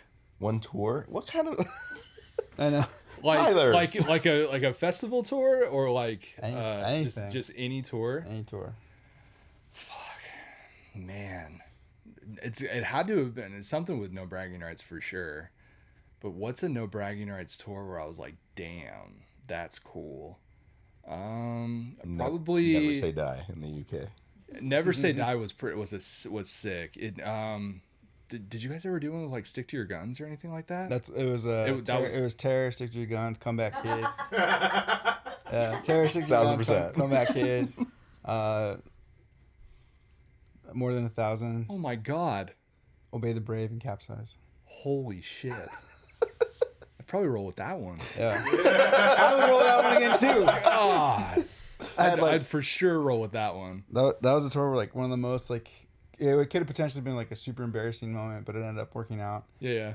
Because like Christian got really hammered, and then he was just like to the Comeback Kid dudes, to Goose and stuff. He's just like, Mike's like a big like fanboy of you guys. Oh fuck. And I'm a fan, like we're all fans here. He's like, no, like Mike's like a big fan. You guys like helped him through like a really bad breakup. He's like saying all this shit. I'm just like, shut the fuck up, dude. He's like, yeah. He's like, he fucking loves you guys. And then he's like, what song? We gotta do a song. You gotta come up. What song you want to do? I was like, what? I was like, I don't know. No, it's cool. He's like, no, like pick a song, because otherwise I'm gonna just call you up for a random one. What song did you do? All in a Year. Let's fucking go, dude. It's like not even like my favorite. It's like, it's not that. It's like my favorite Comeback Kid song. It's like one of my favorite like songs. Yeah. That totally. song was like Energy. yeah, especially for the Energy. time it came out and everything. So it ended up working out really awesome. But Hell yeah. in the moment, I was like just like on fire. I like was so embarrassed by Christian just being like, you like love your band. It's like, He's dude. drunk. He's drunk. Holy Yeah. shit. I mean, Yeah, at least I would- you didn't get like a tattoo of any of their faces on your thigh. You know what I mean? So there's always that. Yeah, but we know. I mean, That we know of. so early. Yes. Never say never, dude. Imagine.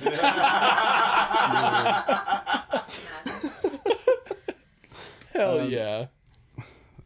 Ty wants to know your thoughts on Sleep Token.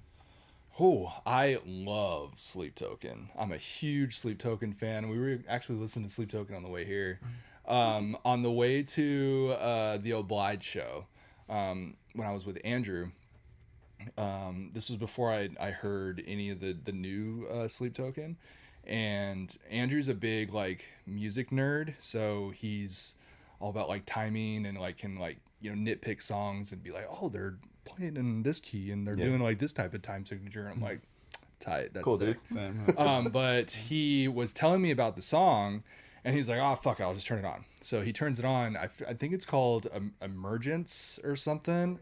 And it starts like really kind of like slow, but then it's like it turns into this like crazy time signature where singer is just like all over the place, like not even, it sounds like it could be a fucking mess, but for some reason they just like all align and they just come together, and it's heavy as shit all at the same time. I don't know what the hell he's talking about lyrically. It just sounds like a bunch of Bob Dylan just like kind of picking out things in the room and just putting it to fucking lyrics, that type of shit. But it just comes together so well.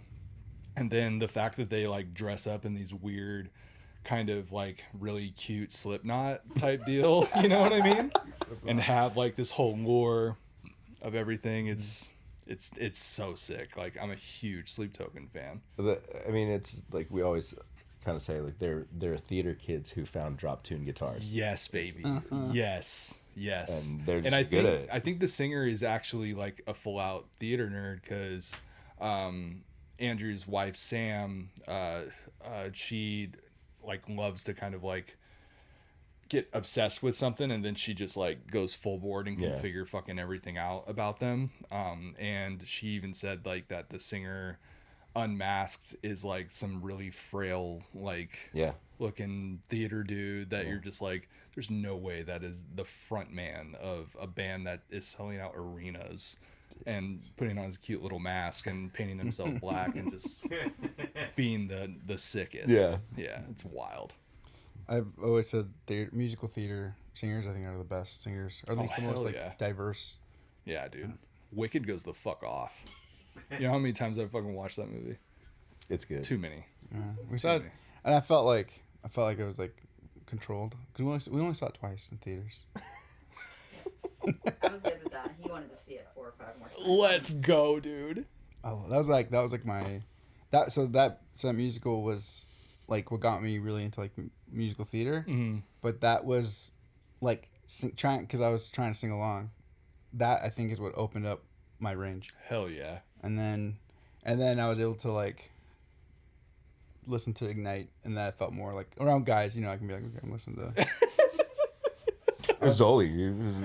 Yeah, It was Newsies for me. dude. It was Newsies for me. So good. I remember watching like the movie and shit, Mm-hmm. and Christian Bale and all Yeah. that stuff. Like, it's so sick. But loving Seize the Day and just like being so stoked off of it. And then I don't know how I came across Wicked. It might have been just like looking around on the internet and like different singers and stuff like that would do Defying Gravity. And then when I actually heard the version of, I think her name's Adina or something. Menzel. Yeah, her version, and then like watching the performance and stuff like that, I was like, this is sick. Have you seen the performance where all of them are singing Yes, it? dude. It's next level. It's unreal. It's not even fair. Yeah, it's stupid. Insane. Absolutely insane. Big Wicked fan, dude. The second one's going to go the fuck off. Yeah. I'm going to be stoked. My popcorn. You're just crying. Yeah, dude. Dead serious, though. I kind of tried to, like, choke it back a little bit because Defying Gravity, like, sick as fuck. It makes you feel The way they did it in the movie too. 'Cause I've actually seen the play sick. on Broadway, and the way they did it in the movie is cool because of just like that visually how they Yeah. put it all together. Oh, yeah, and, dude. You know, Just the sound of it all. And then did you know that the dude that actually directed the movie also did the Justin Bieber movie? No. He was also the production designer and just did the entire thing for his Never Say Never tour and his Believe tour as well. did see if you'd have been in the movie, then you could have been in Wicked later on. Imagine. Show Just- the tattoo. Just cover the tattoo with a Wicked piece. Hell yeah, dude. I will never not watch that movie. If it's on, I'm Yeah. sitting down and I'm going in. Yeah. Yeah. It's so sick. There's times when like I'll be home and we like to watch like we have our dinner shows that we watch. Same. Right now we're watching The Office, Sick. but then like sometimes we're on the start menu, I'll see the video. Do you want to watch Wicked? We're rewatching Vanderpump Rules. What's that? Holy shit. We Yeah. so okay, so our buddy Nick, do you remember Underminded? Yeah. Okay, so Okay. Hang on. Go ahead. Nick Martin. so Nick Martin. He's dating Katie Maloney. Yeah. Sorry.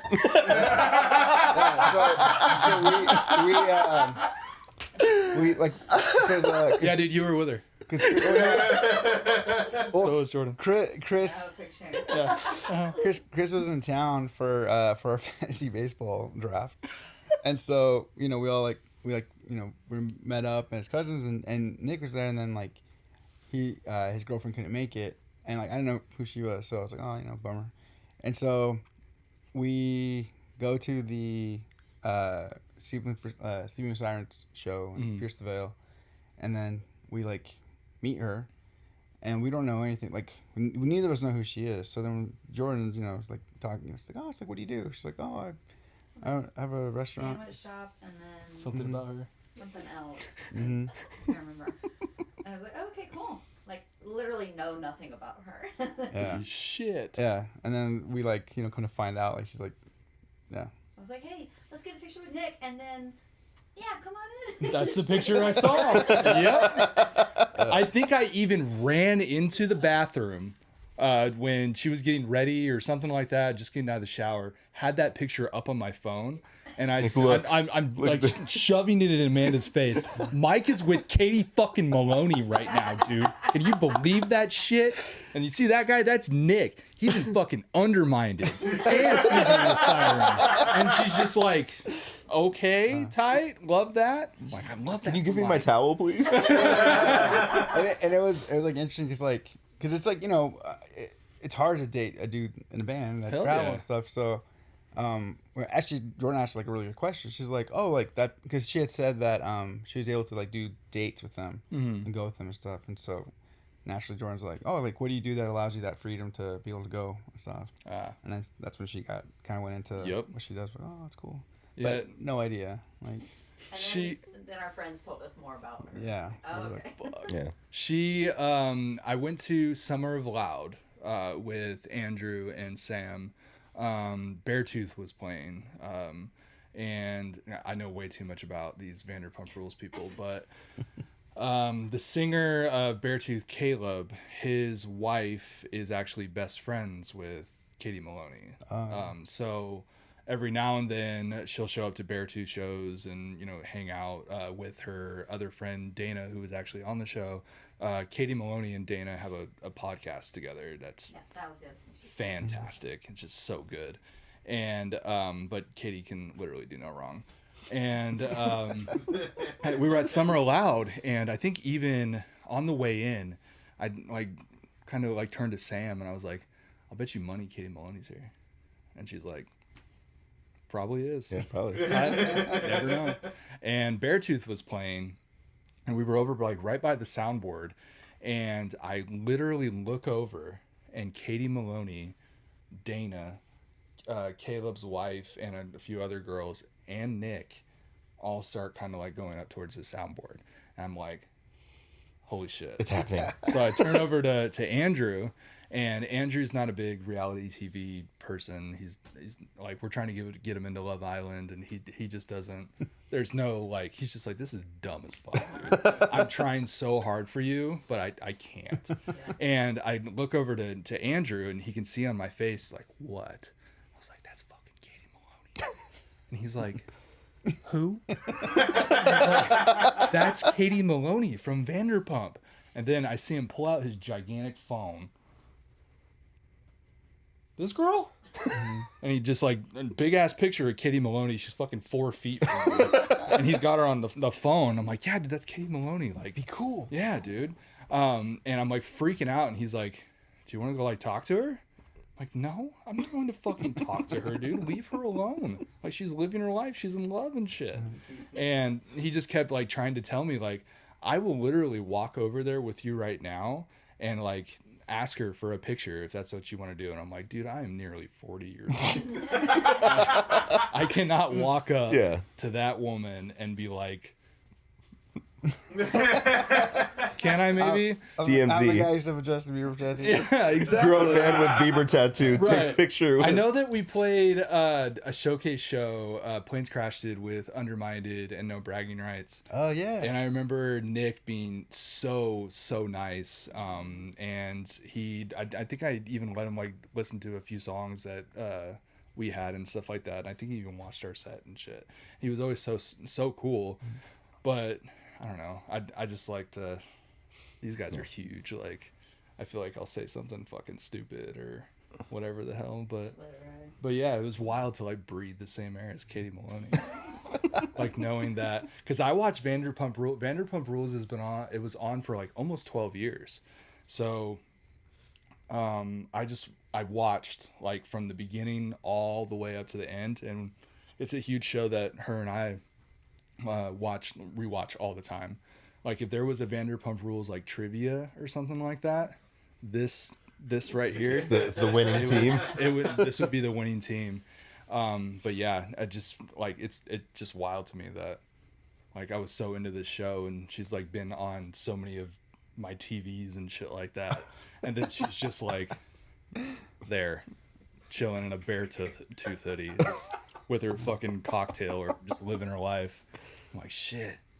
Breathe it in, Andrew. Dude, Breathe shoot. it in. What's funny too is we were taking a picture with Nick, and then Jordan's like, "Well, you come in this picture too. Like you're dating Nick. Uh-huh. You know what I mean?" And Yeah, it's yeah. just like, just funny to like think, "Oh, we want to include her." You know what I mean? She's like, Jordan's like, "No, you got to be in this I too." don't know about her. I was like, Yeah. she's a girlfriend. Holy Amazing. shit. And I Katie? got all the like several messages from friends like, oh my god. Yeah, dude. Yeah. I mean, I took the fucking picture right into the shower, man. Like, check this shit out, dog. You're not gonna believe it. Anyway, watch Vanderpump Rules. Real. I think it's on our list, isn't it? I don't think so, but I can add it. It'll We should- fucking change your life, dude. We should Jax clip Taylor. this, send it to Nick, and be like, "Hey, if they ever need promo, this is it right here." You're not gonna believe what this guy said on our podcast today about Katie Maloney. Dude. Hell yeah, dude. All right, this is the last of the tie questions, but we still have more. It says, if you're still writing music now, what do you do differently, if anything, versus what you did with Planes Crash? That's interesting. Smoke weed. Yeah, I mean, Drink booze, yeah, smoke weed. yeah, I had there were no vices going on with Planes Crash, but with Planes Crash, the music was given to me, and I would just kind of like find my way through it.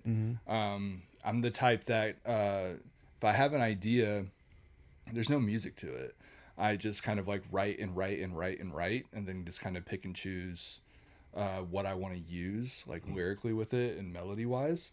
I think that's why I kind of have a hard time like trying to go down other music avenues, because I was so used to, here's this, Yeah.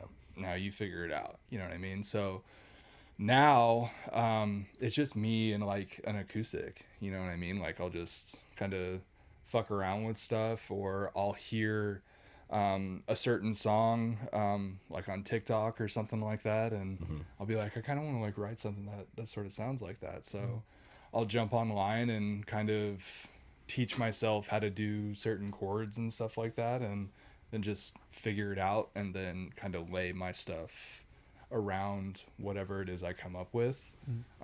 But yeah, prior to that, the music was just, even with most of cassettes, a lot of that stuff was just, in Cloud Theory, that stuff was just like given to me, and I would just kind of find my way through it just based on whatever I was listening to at the time, or whatever the hell. Yeah. I think that's probably what I think that's how it is for me with the MBR stuff. Mm-hmm. I have like I used to, back when we used to actually sit down and like write like together kind of. I'd have like my 2 cents on like, can we make this part longer, or can we shorten this? But I think for the most part, everything was like already, the structure was there by Yep. by usually like either Daniel, and then Martin had a big part in like, you know, also piecing it together. And our new stuff, Daniel really isn't really writing with us, so it'll be different. Hell It is different, It is different. but it's cool. It's fun. I remember going to a few like NBR like practices, even when you were practicing like at your parents' house when you were still like playing guitar and stuff. Oh, dang. Yeah, I would roll down there every now and then. And I think the song that like really took off like in my head, I was like, this is gonna be sick. Was it's not like all that's left or something like that. The Day You Left. The Day You Left. The ending of The Day You Left, like when I first like experienced it, as you guys were kind of like fucking around and practicing and stuff, I was like, holy shit, this is pissed. And then hearing it at Showcase was like a whole different. It's crazy that you knew, like, that you and I still play guitar. Yeah. Is it Red Gibson? No, that was Anthony's. Mine was the black SG. That's right. There you go. Hell yeah. Hell fucking yeah. Once upon a time. This is from our buddy Ryan. I think this is more for all of us, but how much diarrhea is too much diarrhea? Well, How much Taco Bell did we have? I mean, that's a solid. So actually, kind of a funny story behind this. So there was a studio that Cassettes used to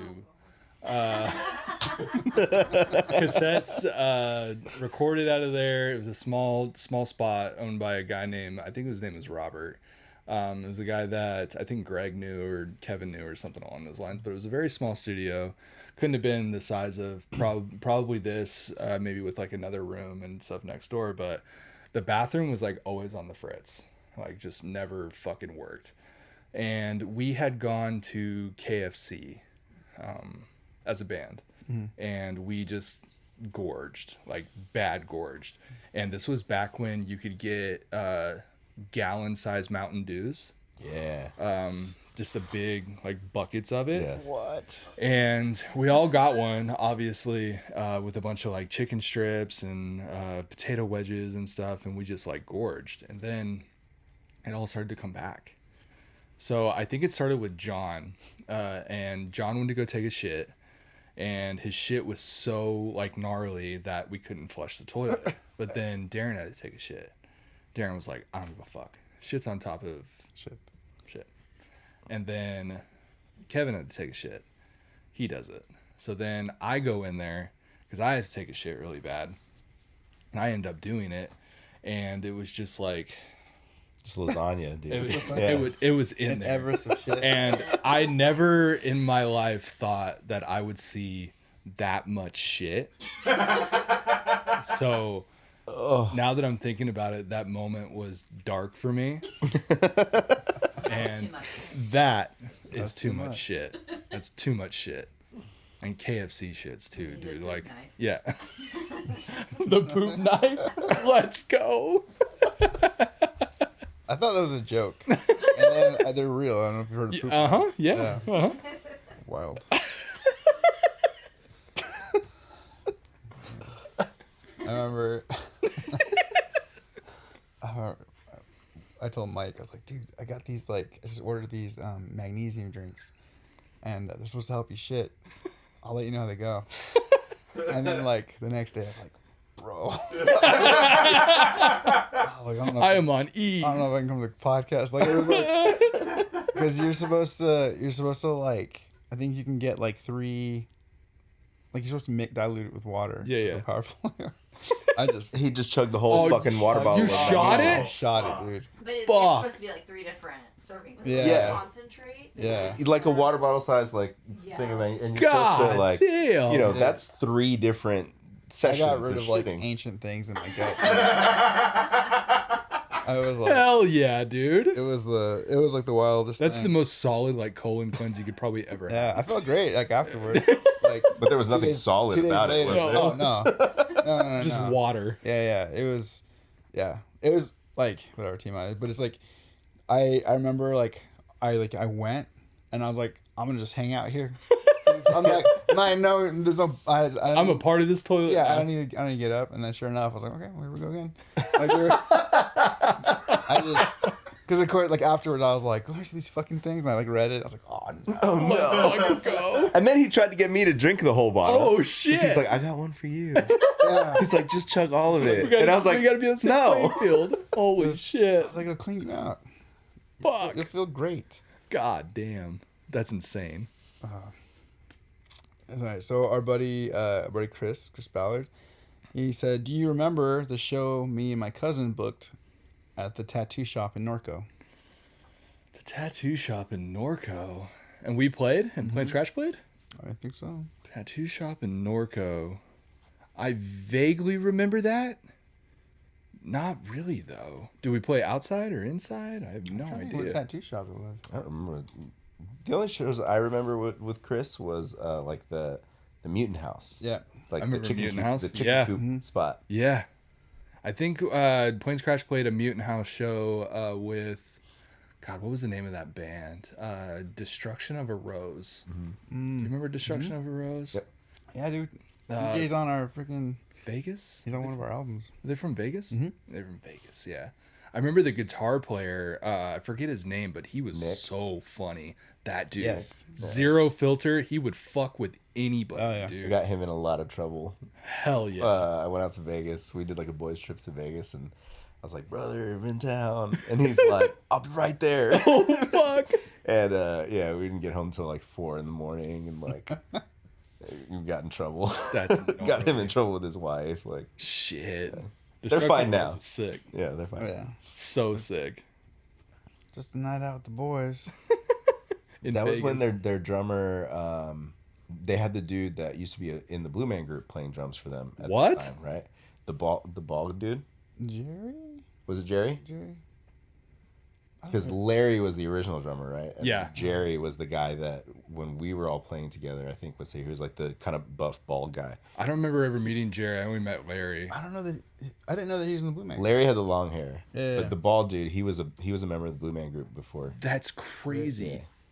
I mean, that explains why he's so freaking good. Hell yeah. Damn.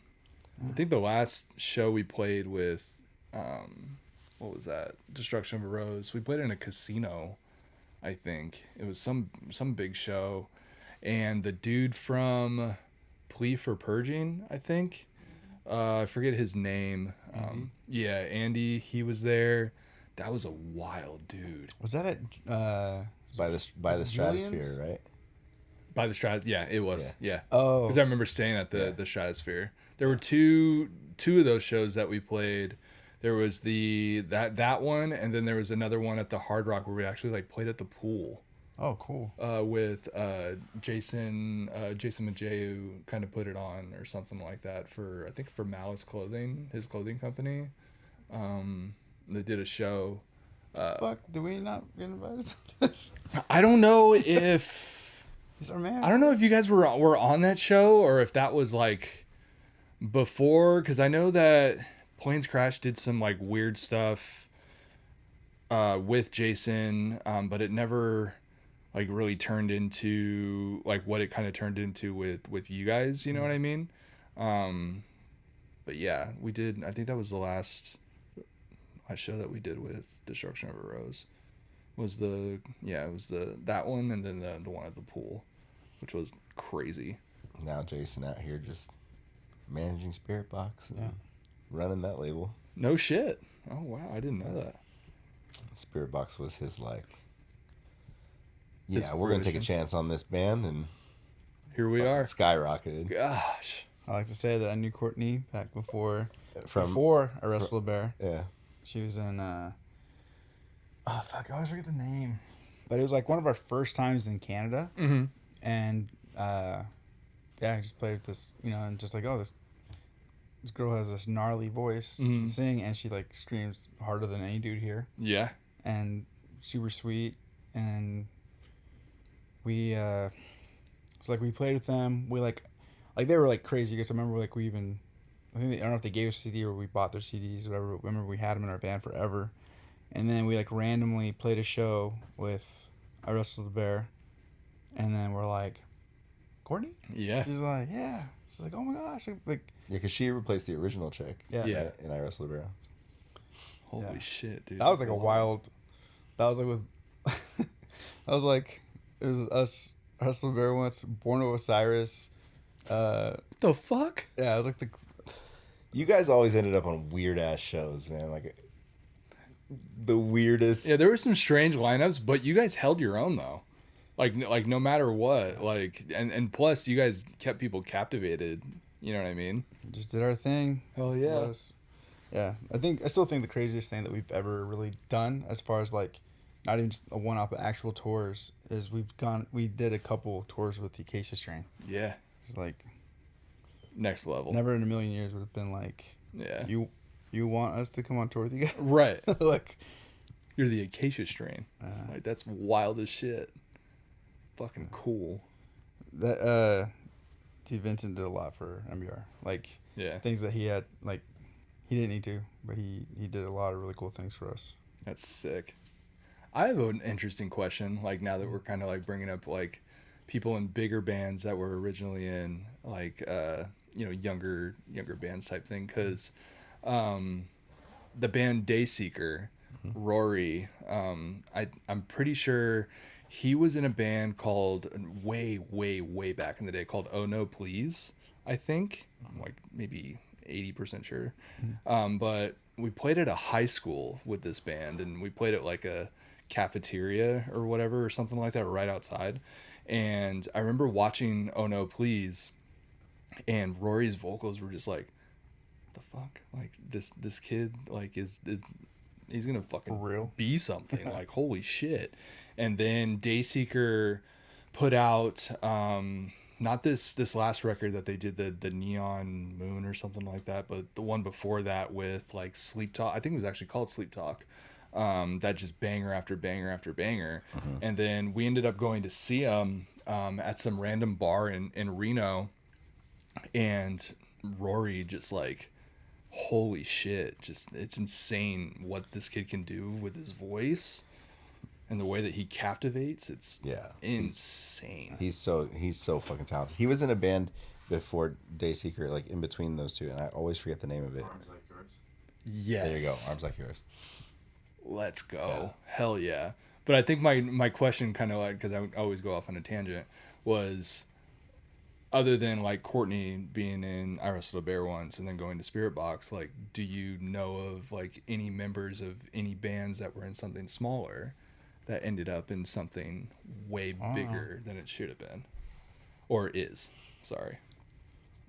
I mean, kind of like oh shoot, only because like this happened like really recently when we were at the Sleeping with Sirens, and then Pierce the Veil goes on, and so I hadn't seen Pierce the Veil like in years, and so they start playing, and I'm like looking, I'm like, that looks like the drummer from Let Live, Lonnie, and it was like Lonnie's now the drummer for Pierce the Veil. Holy shit. Yeah. So Wow. That was pretty wild. It's wild as shit to see Jason. Oh yeah, dude, he's Like, Dude. it's on another level. Best But frontman on the planet. yeah, like, and Let Live, I don't think really got the attention and the draw that it should have, especially with him fronting it. Like, I think it was like the perfect little, thing of like noise and craziness. But to see like how far he's come and the way that he performs in front of tens of thousands of people is just like, holy shit, like, Fever's bomb. so what he does in Fever, he's been doing that. Yeah. He was doing that when he was in Let Live. Yeah. We had to play after them. Oh shit. Yeah. Why? Why? Like there's we've toured with like some really sick bands, and there's bands that's like, dang, like they're fucking sick. We got to play after them. With Let Live, it's like, Yeah. the fuck are we gonna do after this? Like, what do we do after what just happened? Like, he just literally like dove into a trash can.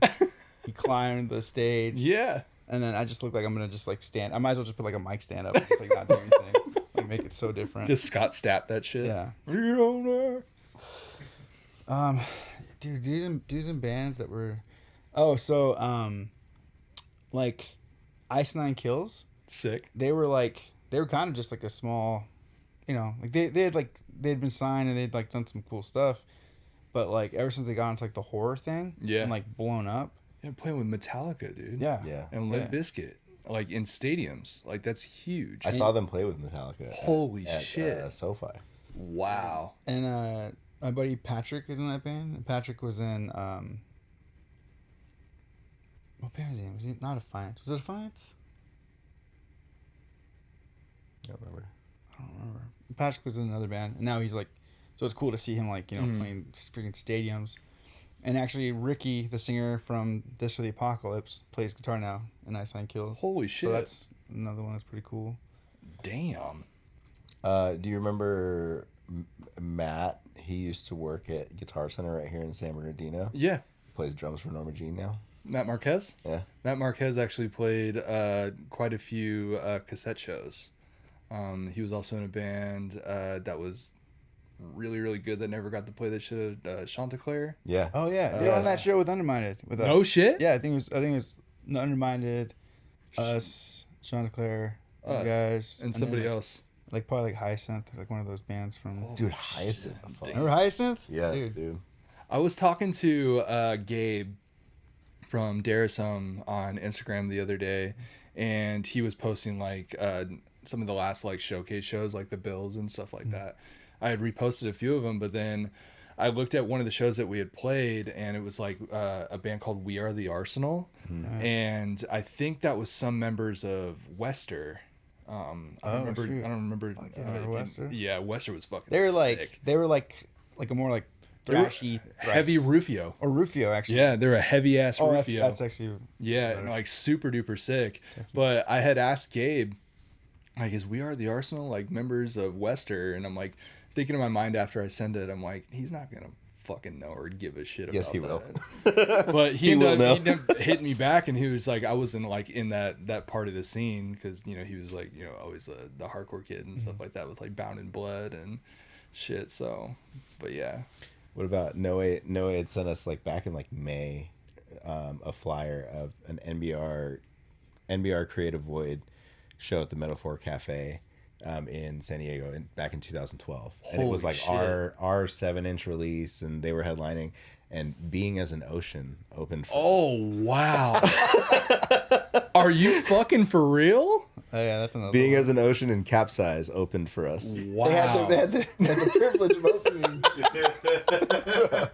Dude, Being as an Ocean to this day like holds up. Yeah, Like, oh, yeah. it's Freaking- really yeah. good. Wow. Yeah. That's crazy, dude. It's fucking wild. Put that on the fucking resume. It's cool. You guys Shit. are doing way better than all. We helped you get here. Exactly. That's another. I mean, that's a different thing where it's like bands that we've played with that are like, take us with you.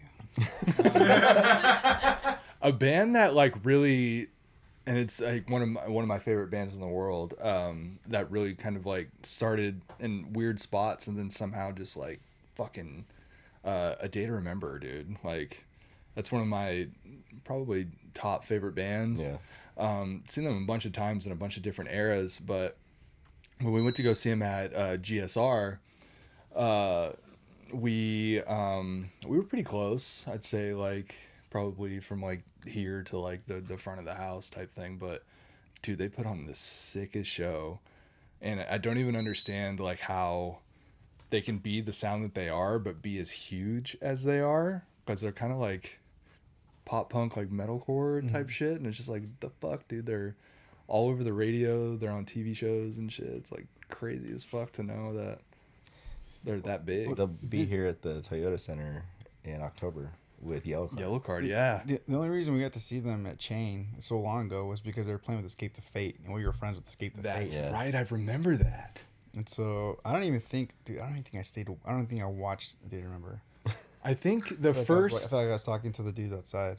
shit. We were talking about Ronnie Radke, and All the drama he was in. We saw him Yeah. last night. you did Well, Falling in Reverse. Falling in Reverse. We were showing. my I was showing God. them videos. We were with friends, and Guys and sleep on the couches. probably we were talking about how like nobody like puts much effort into music videos. Like you would think that with like technology now that there'd be more like music videos, and Those videos are insane. Yeah, they're and so nuts. I was dude. like, I don't know if you like the band, but like you got to watch like what they do with their videos. So I showed Yeah. them Falling in Reverse. wild. That's Ronnie. That's a I remember it was I went to I think a showcase show where Escape the Fate played. I don't know if you guys played. I'm not sure, but I know that you guys were there we because probably played it because we this one probably when we did like the show swapping. yes, We told them if you can get us into Vegas, we'll get you into. Corona. that's right. That's right. Was this before that real big record came out that they had on Epitaph? Yeah, Or, I like, think they just had their EP. Just out. had it out because I remember Chris. We were driving in the car somewhere to go wherever the fuck, and he was like showing me the record, and I had ended up going to the show because Chris like I obviously would go to a No Bragging Rights show, and then Chris said you gotta watch Escape the Fate, they're fucking sick, and I remember like meeting Ronnie after, and I was like, damn. Yikes! That's a gnarly human being right there, dude. He's a wild boy. He's a wild boy. He's wild. There's so many. I've been there for like people like from people who have like really shitty stories about him. Mhm. I've been there. I've seen him. He's always been so fucking good to us, dude. Like, he was always so nice to us. Like I have so many people who have like so many stories. Like I've literally seen him like fight people. I've seen him do all these things, and so like whenever people think like if they know like oh like you knew him back when like was he shitty? It's like He was nice to me, He's always dude. things would be so nice to us. Yeah, He's no, always he was nice when I met him too. Yeah, Like he's always so sweet with us. I think it's just because I was kind of like with you guys, and Chris was like introducing, like, I guess if you start off on the wrong foot with Ronnie, that's when I imagine it could go fucking south very quickly. But I think it was just because I was kind of had the safety blanket with me. You know what I mean? But he's a wild dude. He was one thing I always thought was really like something I don't think he got much credit for was he was very because especially when, like on their rise, like people loved them, right? But then there were also like haters, like like right away. There's also haters too, and so like people say stuff, and like he was always super quick to like defend his bandmates, or like if anything was gonna go down, like he was like the first one that was like, no, like Fuck that, I'm gonna I'll kill go you. in. Yeah, But, hell yeah. and then you got into What he got into? He's thriving now though. yeah. Making so much money now. Yeah, I never thought that I would love a Falling in Reverse record until like this newer shit came Oh, out the with, original Falling in Reverse stuff was it's trash. so bad, dude. I tried so hard too because like I was such a big Escape the Fate fan. I'm a big Ronnie Radke fan, whether he's a fucking dick or not. He can be an asshole to me right now, and I'd still be like, You can sing really well, dude. yeah, and like I could care less, like like the whatever. songs.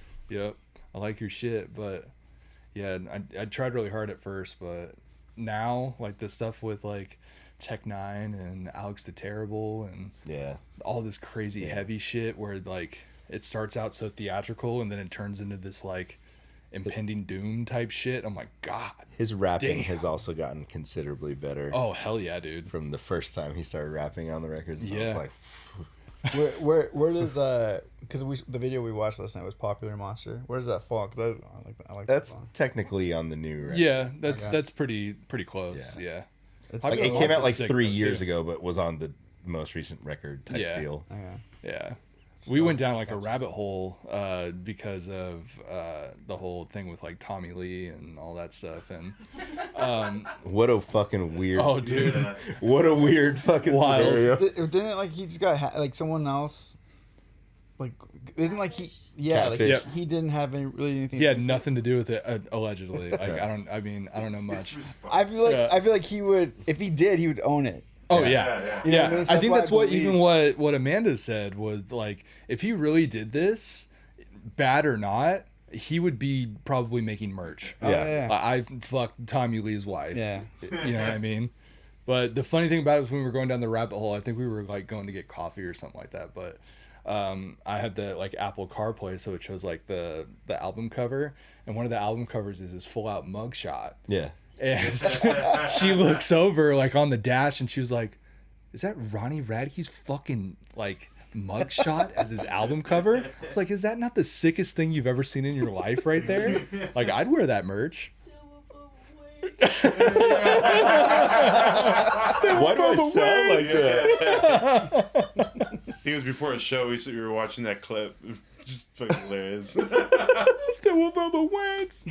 What? Oh my How come you guys didn't tell me I sounded like that?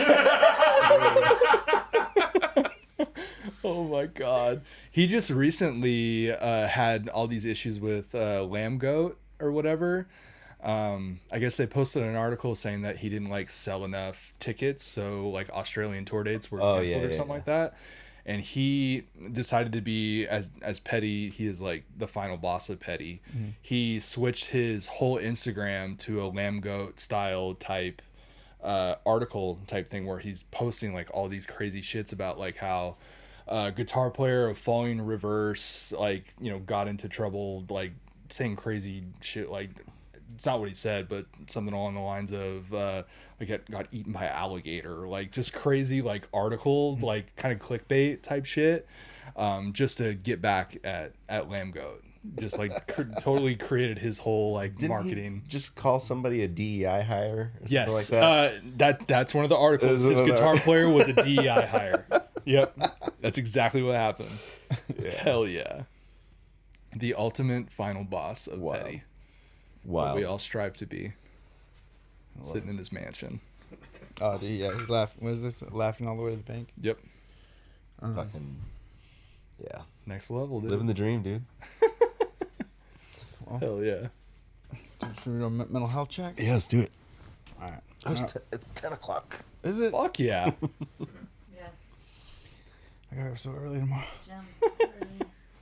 Mental health checks, we're like checking weekly, see where we're at mentally. That way, if things are going well, what's going on in life that's keeping us in a good place. And if things aren't going so well, what is keeping us in a funk? So, Josh, where you at? Where you been this week? Oh man, this week, I'd say I'm like fairly decent. I think I'm doing okay. I recently had to put down my dog of 14 years. So that happened a few weeks ago. It's a wild experience. He had cancer, so I keep like getting zapped into these moments of going through that with him, and it just makes me feel like shit because I feel like even though I know I was like a really good dog dad, I feel like I'm kind of like picking at the pieces that where I maybe could have been more questionable, so I'm trying to like stay out of that headspace, kind of like find different ways to stay busy. But then I kind of like dive into work, and work's a whole stressful situation.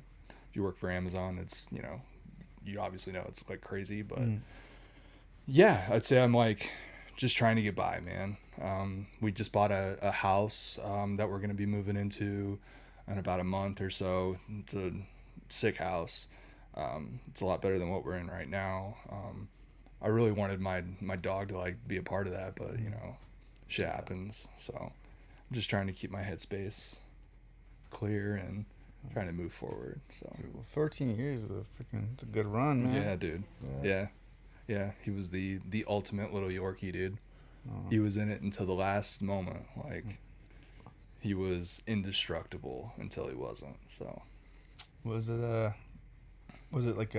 pretty quick process, or was it kind of slower? We guess So, when we were up in Reno, he had been diagnosed with like kidney disease, which was scary as shit. So it was kind of like the start of it all. So, I'm the type, like I'm a big like animal lover, so I will do everything that I can to. I don't care what it fucking costs, just fucking do it. So we helped him a lot through it. But then he ended up getting the cancer like kind of in his jaw, so he didn't have a jaw bone because he was a little bit older. We had to take it out. He had a accident with our other dog, and the tumor like started to get so bad that it started to kind of protrude out of his lip, and he started to kind of like keep his head down a lot. He was drooling all over the place. The quality of life wasn't there, even though he still had like a lot of personality and stuff like that. So the last like couple weeks were really rough because she would have to get up multiple times like throughout the night and like hand feed him like purees food and stuff like that because he had a lot of troubles like swallowing because the tumor was getting so big. So it was the wildest experience that I wouldn't want anybody to ever go through, but you got to kind of do what you got to do. You know what I mean? It's quality of life. We were blessed to have a really good doctor and a team there that really kind of helped us through it. But yeah, it was fucked up, but it's good to know that he's comfortable, he's not in pain and all that shit. I mean, I keep his collar with me, and we have his ashes coming and stuff, so yeah. But just trying to keep it clear, move forward, know that I did what I could for him, and we did what we could for him, and he lived the best life. He was a fucking king dick of it all, so yeah. But other than that, man, I'm stoked to be here. I'm glad to be with you guys and talking shit for the first time in quite a long time. You know what I mean? So yeah, and I'm glad to be invited and glad we actually got to do it. And yeah, dude, stoked to see you. Yeah, like super duper stoked. So yeah. Okay. And then for like when you have like moments where you're like either getting too in your head or you're getting stressed, what are like your go-tos to like get yourself out of it or feel better? Oh man, I like I was saying before, I'm not like a big communicator. I'm really just kind of like a closed off type dude normally, but my wife has always been like a huge like rock for me. She will ride or die for probably the rest of our lives, and she's very good at kind of playing both sides, and she knows my brain a lot better than I know it. So she's almost like my little therapist in a sense. On top of the fact that she just knows, she researches a lot and kind of try and find different ways that can kind of help. So I think the one thing that I'm missing is like actually going to a therapist, but I'm on a good, like, you know, medication type stuff, and her and I have a lot of like really good open communication when it comes to that kind of stuff. So I think at some point I should go to some style of a therapy, but for right now I'm trying really hard to kind of like navigate my way through it, but most of the support comes from her at the end of the day. So yeah. And then, like, you know, my friends and shit. Andrew is a big support system. Sam is also a big support system. I'd refer to Andrew as like my brother, because I can come to him about anything and talk about whatever. But yeah, I'm just trying to find different ways to let it out as opposed to keeping it in. Whether it's bad or good, and whether I can't like figure it out myself. You know, there's always people around that can listen and kind of do the things that maybe you can't get out of yourself, when something that I feel like Jonathan never really got the opportunity to do, or ever gave himself the opportunity to do. And I think that is what, you know, initially drove him to make the decisions that he was making towards the end and stuff like that. So I think ever since even that happened, I've been trying to like find different ways to not get into that headspace, and communication and talking to people is the best way to really do that. Yeah. Also, I hear that like releasing like old music that hasn't been heard. I will reach out to Ryan and see if he has anything. Mike has a playlist of the songs that he's featured on. So he's just looking to add something new to that playlist, because he's feeling a little track. Feel a little lost. A little bit of Medusa Mermaid for you. In there. Hell yeah. Michael, where you at? I'm good, man. It's been busy with work and everything like that, just because we have like an upgrade coming in the systems, and then I just got added on to like 4 or 5 new projects that are like all kind of starting to take off at the same time. So it's like just juggling and making sure everything is lined up and that shit is good to go. And then made some good headway with the Easy Out record. Ryan and I fought, and I quit Easy Out for like 38 seconds, and then we agreed on setting some dates and some goals and shit. So you know, we have like a plan moving forward for like, you know, what we're gonna do to finish up this record and get it out. I would love to hear this plan. Being the singer of this project, I would love to hear what this plan is. It's just we were like we got into an argument just about like little petty shit that was just like, well, we've been working on this record for fucking 2.5 years, like what the fuck, man. And then you know, so but just like setting dates for when, like, realistically when can, because we know this is the last song that you have to track, so when can this be mixed and everything, to give me time to reach out to like all the different you know, places that we want to kind of like have review the record beforehand before it comes out and stuff. Because like we dropped Easy Out and we did like a bunch of shit, and then like the hype is gone because we just like, record's coming out soon, and then like we're, you know, like doing other shit. Reading Rainbow came out over a year ago, you know, so it's like, yeah, so it was just like setting these, like, I'm the type of person that needs, like, I need little goals to work towards. It can't just be like this fucking horizon to where it's like eventually something's gonna happen, because then I'm like, well, what the fuck, dude, like, well, then call me when you're ready, you know. So just kind of having like little, like, I guess like milestones that we can hit that are like, okay, cool. Once this is done, this can start. And, Yeah. you know, kind of move forward from there. So it's nice to see that like kind of like moving in that right direction to where, you know, and then we can just start hammering out these songs and getting them like ready to play live, because I think Mike fucked himself on 98% of the songs on this record. Hell yeah. Which he knows. So like the songs rip. Can we do them live? Maybe. I can do them live. So I'm gonna just be dying afterwards, but I can do it. yeah, just be dead. No, I wrote those parts. A lot I of wanna hands. sing them. A lot of hands on his knees. I'll give away any screaming part. if you're ever going to an MBR show and you want to scream, like, please, any. Yeah. I'll do it. Yeah. I'll do it for you. Dude, take all the scream stuff. I got you, bro. I'll sing the 30% of this the cleans. Fucking hate screaming. Holy shit.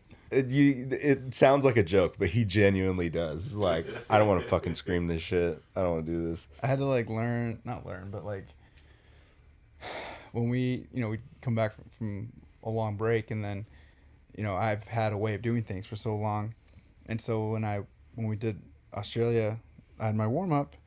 After the first show, my voice felt pretty beat up, and I was like, okay, it's fine. Tomorrow, like, I'm gonna do my warm up and do everything right, and I'll be good to go.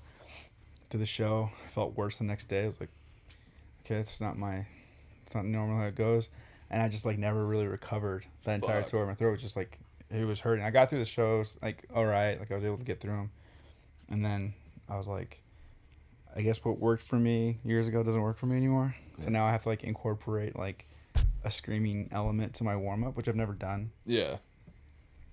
Fuck. It just sucks. Now Mike just grabs like a t-shirt or a towel and just Yeah. yells into it.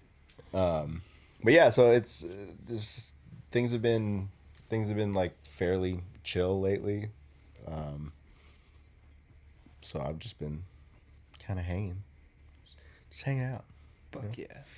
Can't complain. Watching your shows with Andrew. Watching my shows with Andrew. Jesse watched that show with us this morning too.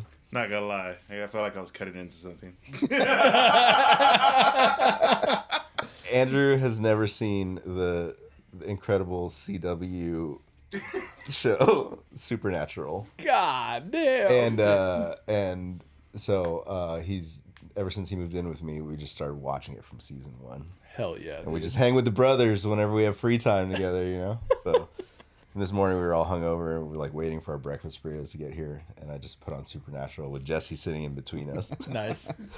Makes it less gay. Yeah. Weird how throwing an extra dick in there makes it less gay, It's just something to separate that sexual tension between you guys. I'm telling you guys, it didn't feel right sitting there. You want to see a magic trick? Yeah. Hell yeah. Where are you at, Michael? I'm good. Last week it was busy. Mentally, I feel like I was pretty good. I feel like for anytime I can sing, which is what I do a lot in my driving. Anytime I can sing, that's helpful for me.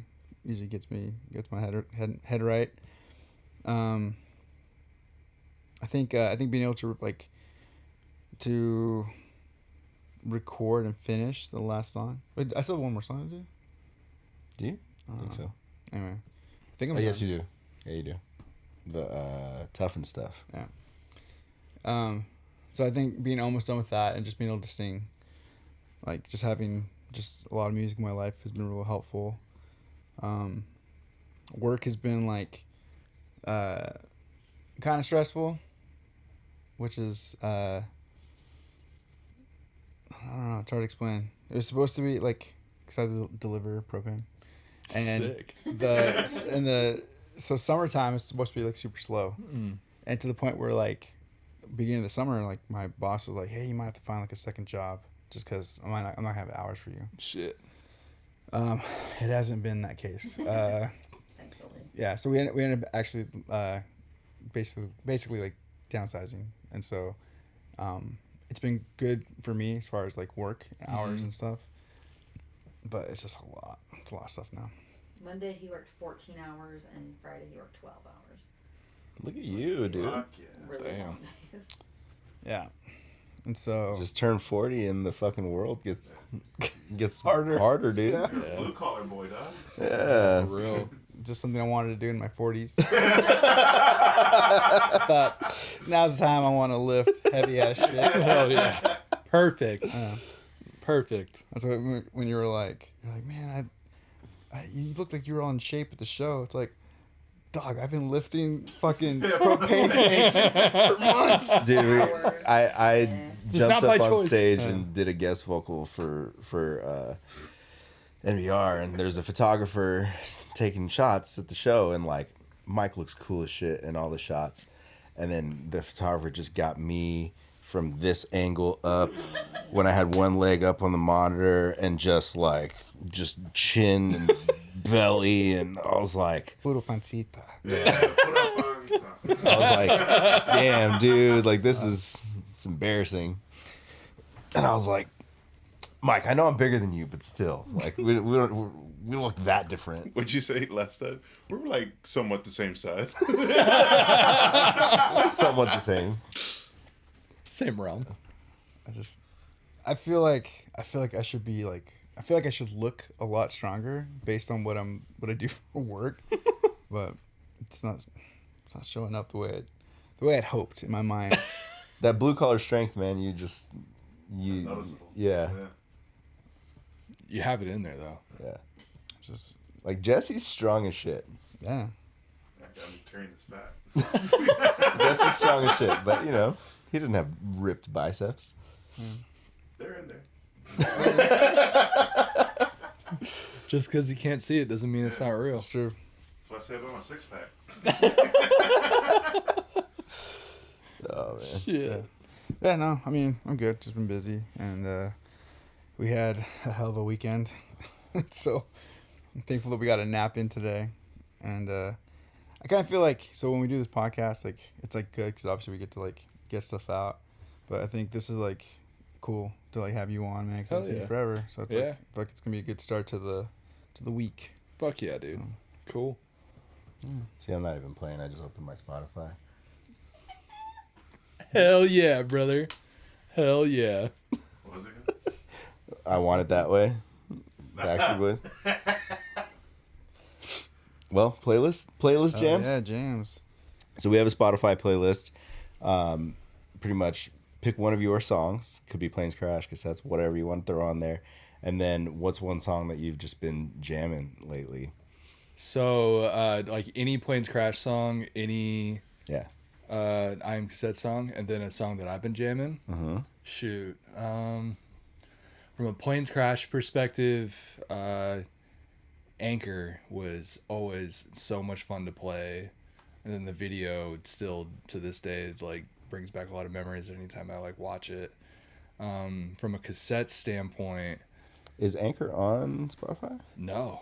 Oh. We can go to that song. Yeah. Yeah, it's gotta be on Spotify. You gotta throw it on there. So I think like from Planes Crash, I think the only thing that's on Spotify is Running from the Truth. And Judas Had to Be a Girl was the most fun to play live. All the kids like would get crazy for it, especially the last like boom boom boom boom boom bam. Yeah. And then Andy would do his fucking sweeps and shit.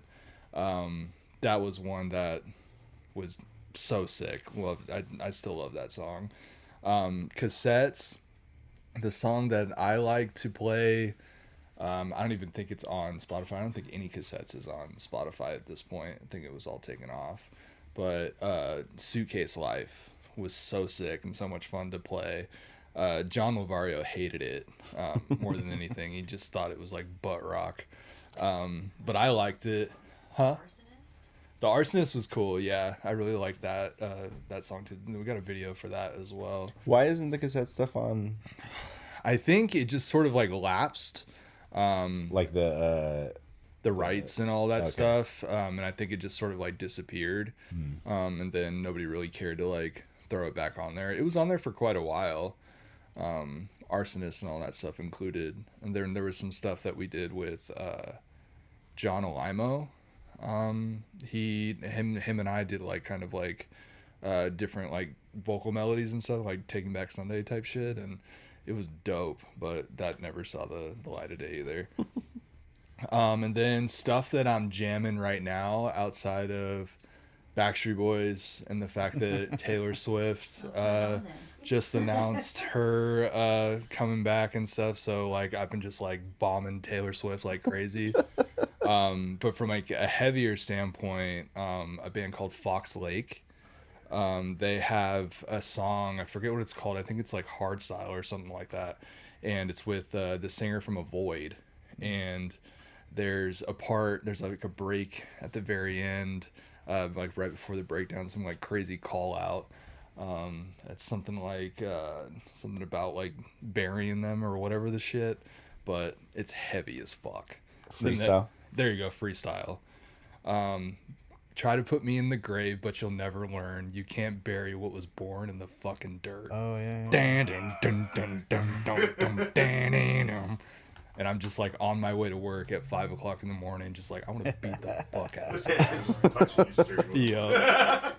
But yeah, Fox Lake is big, like Sick. really up there on mine. What you got over there, Mike?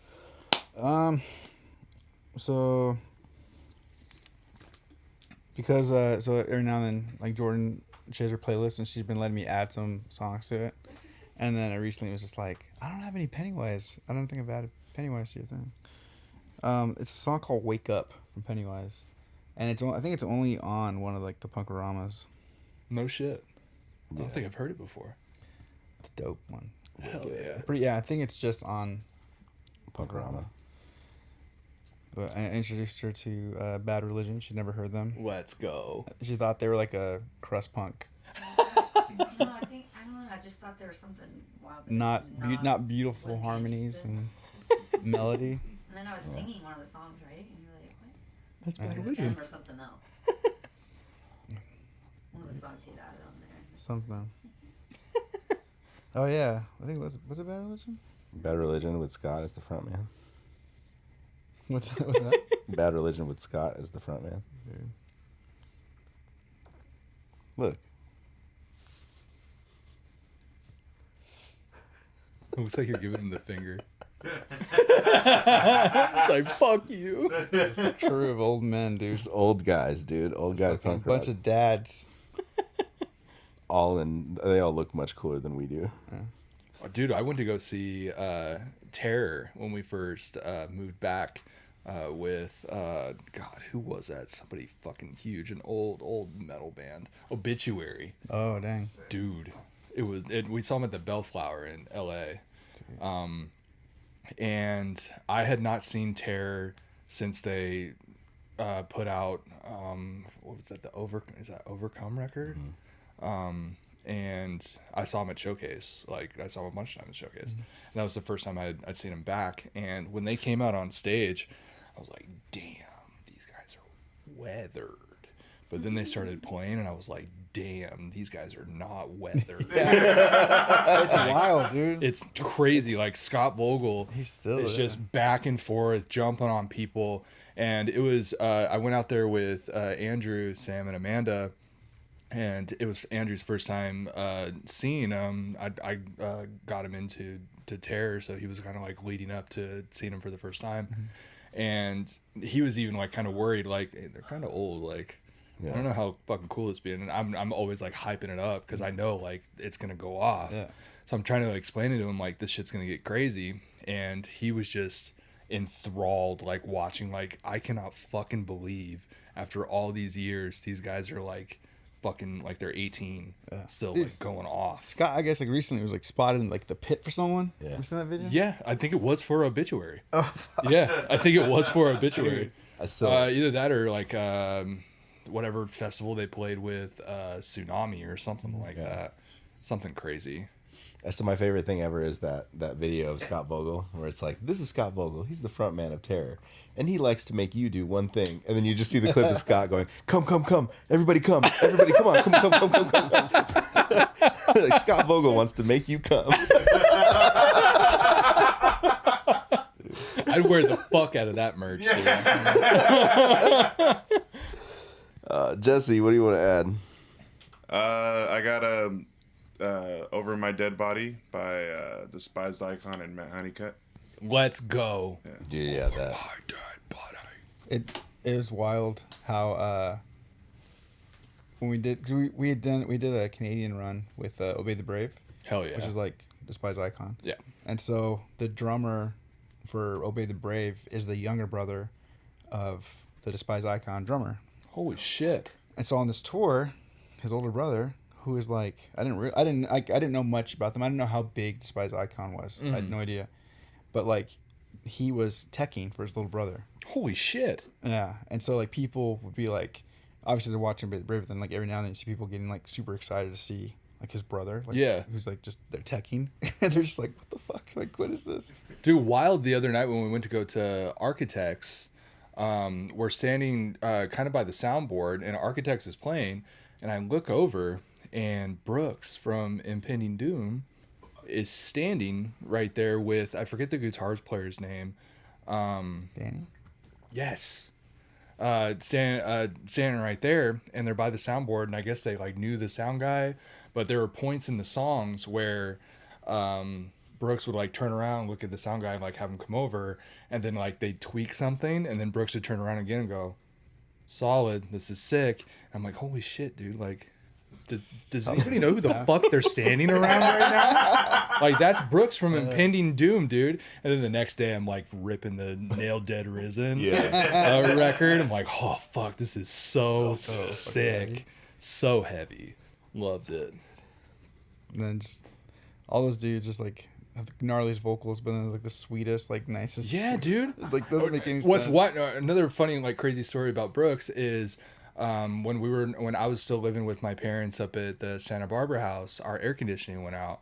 And when our air conditioning went out, the guy that came over, I had a big ass like Impending Doom, Nail Dead Risen poster on my wall of the record, and my door was open, and the guy was like going by, and he was like, "It's Impending Doom." I was like, "Yeah, dude, it's sick, right?" He's like, "Do you know Brooks?" And I was like, "I don't know him or anything, but like, obviously he's sick." Yeah. He's like, "Oh, that's my son." I'm like, What? Fuck. "Okay, that's tight. I love that." You're like, prove it. Yeah. bring him with you. Yeah, dude. It was wild as shit. I was like, holy fuck, dude. Like, Brooks' dad is doing my air conditioning. That's tight. Nail Dead Risen. Hell yeah. Fuck yeah. I love that. Well. I'm gonna be a rapper this week, so we're going with Big X the Plug. With and since we were talking country, he's got a song with Bailey Zimmerman, What the fuck? and it rips. It's called All the Way. And Holy shit. Yeah. Bailey Zimmerman. Yeah. That motherfucker can put on a show. Dude, speaking of shows and then like the whole like giant teddy bear thing, we were at Boundaries and What giant teddy bear?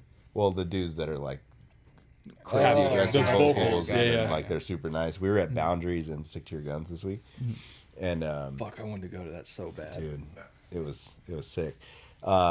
So one of Ty's like coworkers rolled out, and he like brought his wife. His wife is like not into hardcore, not into like anything heavy. She's like all pop music and stuff like that. But Sick. she likes Stick to Your Guns. She's seen Stick to Your Guns live. She's like, I love this, whatever.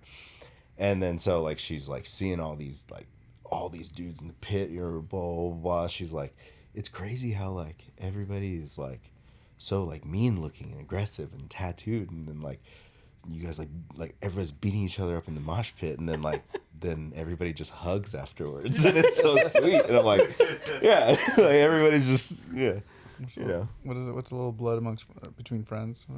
Dude, I saw Boundaries at Chain just like randomly.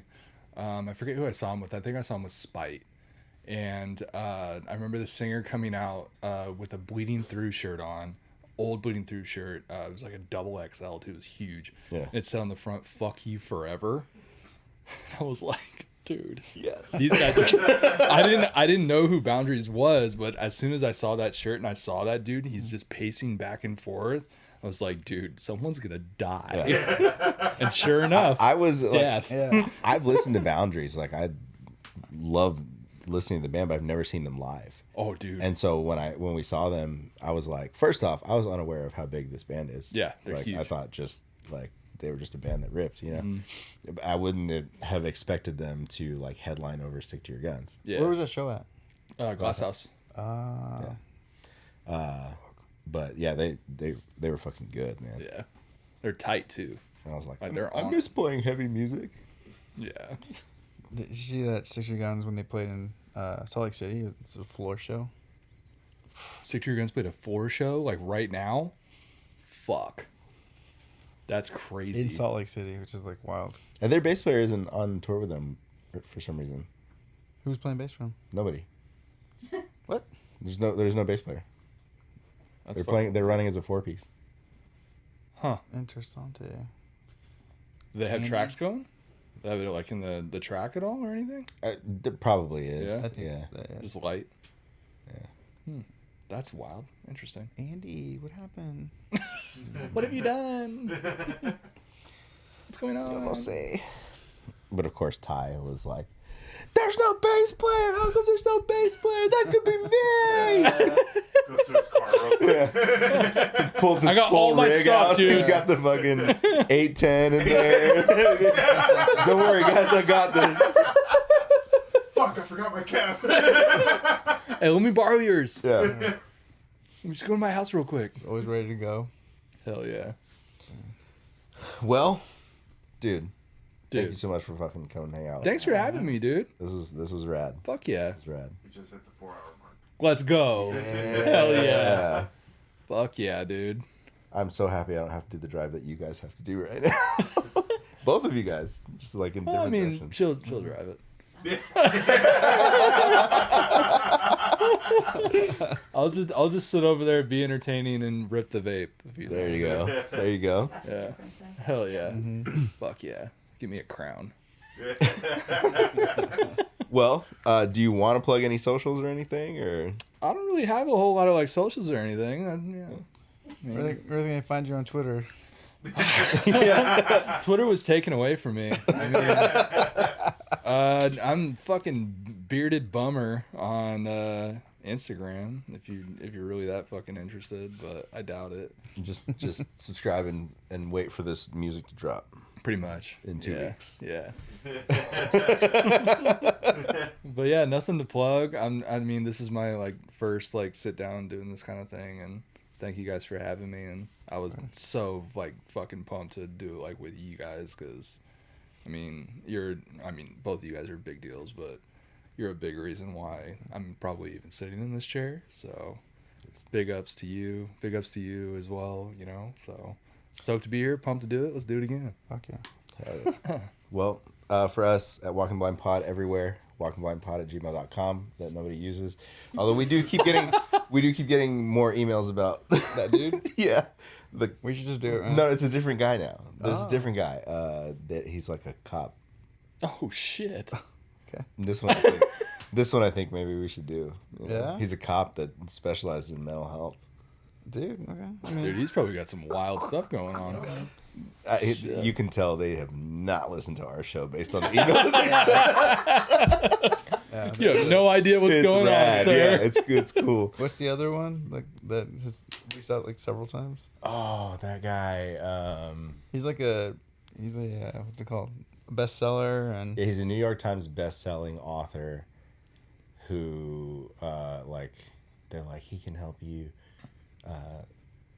get your life on track and blah, blah, blah. Yeah. Like, well, so we need that. like they've reached out to us fucking like luck. a couple times. Every No time, shit. every time we get it, we just like we basically like laugh like we're reading it back and forth to each other. Like, There's no way that these people actually listen to Yeah, our I- podcast. I think, in all honesty, the next guest, Katie Maloney.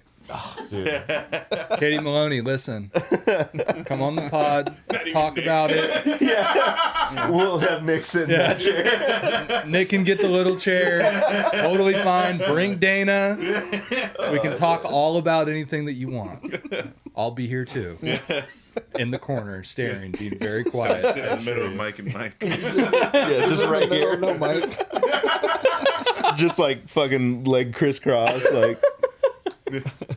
Tell them about that one episode. Oh man! All right. Well, we love you guys. Peace. you. Bye.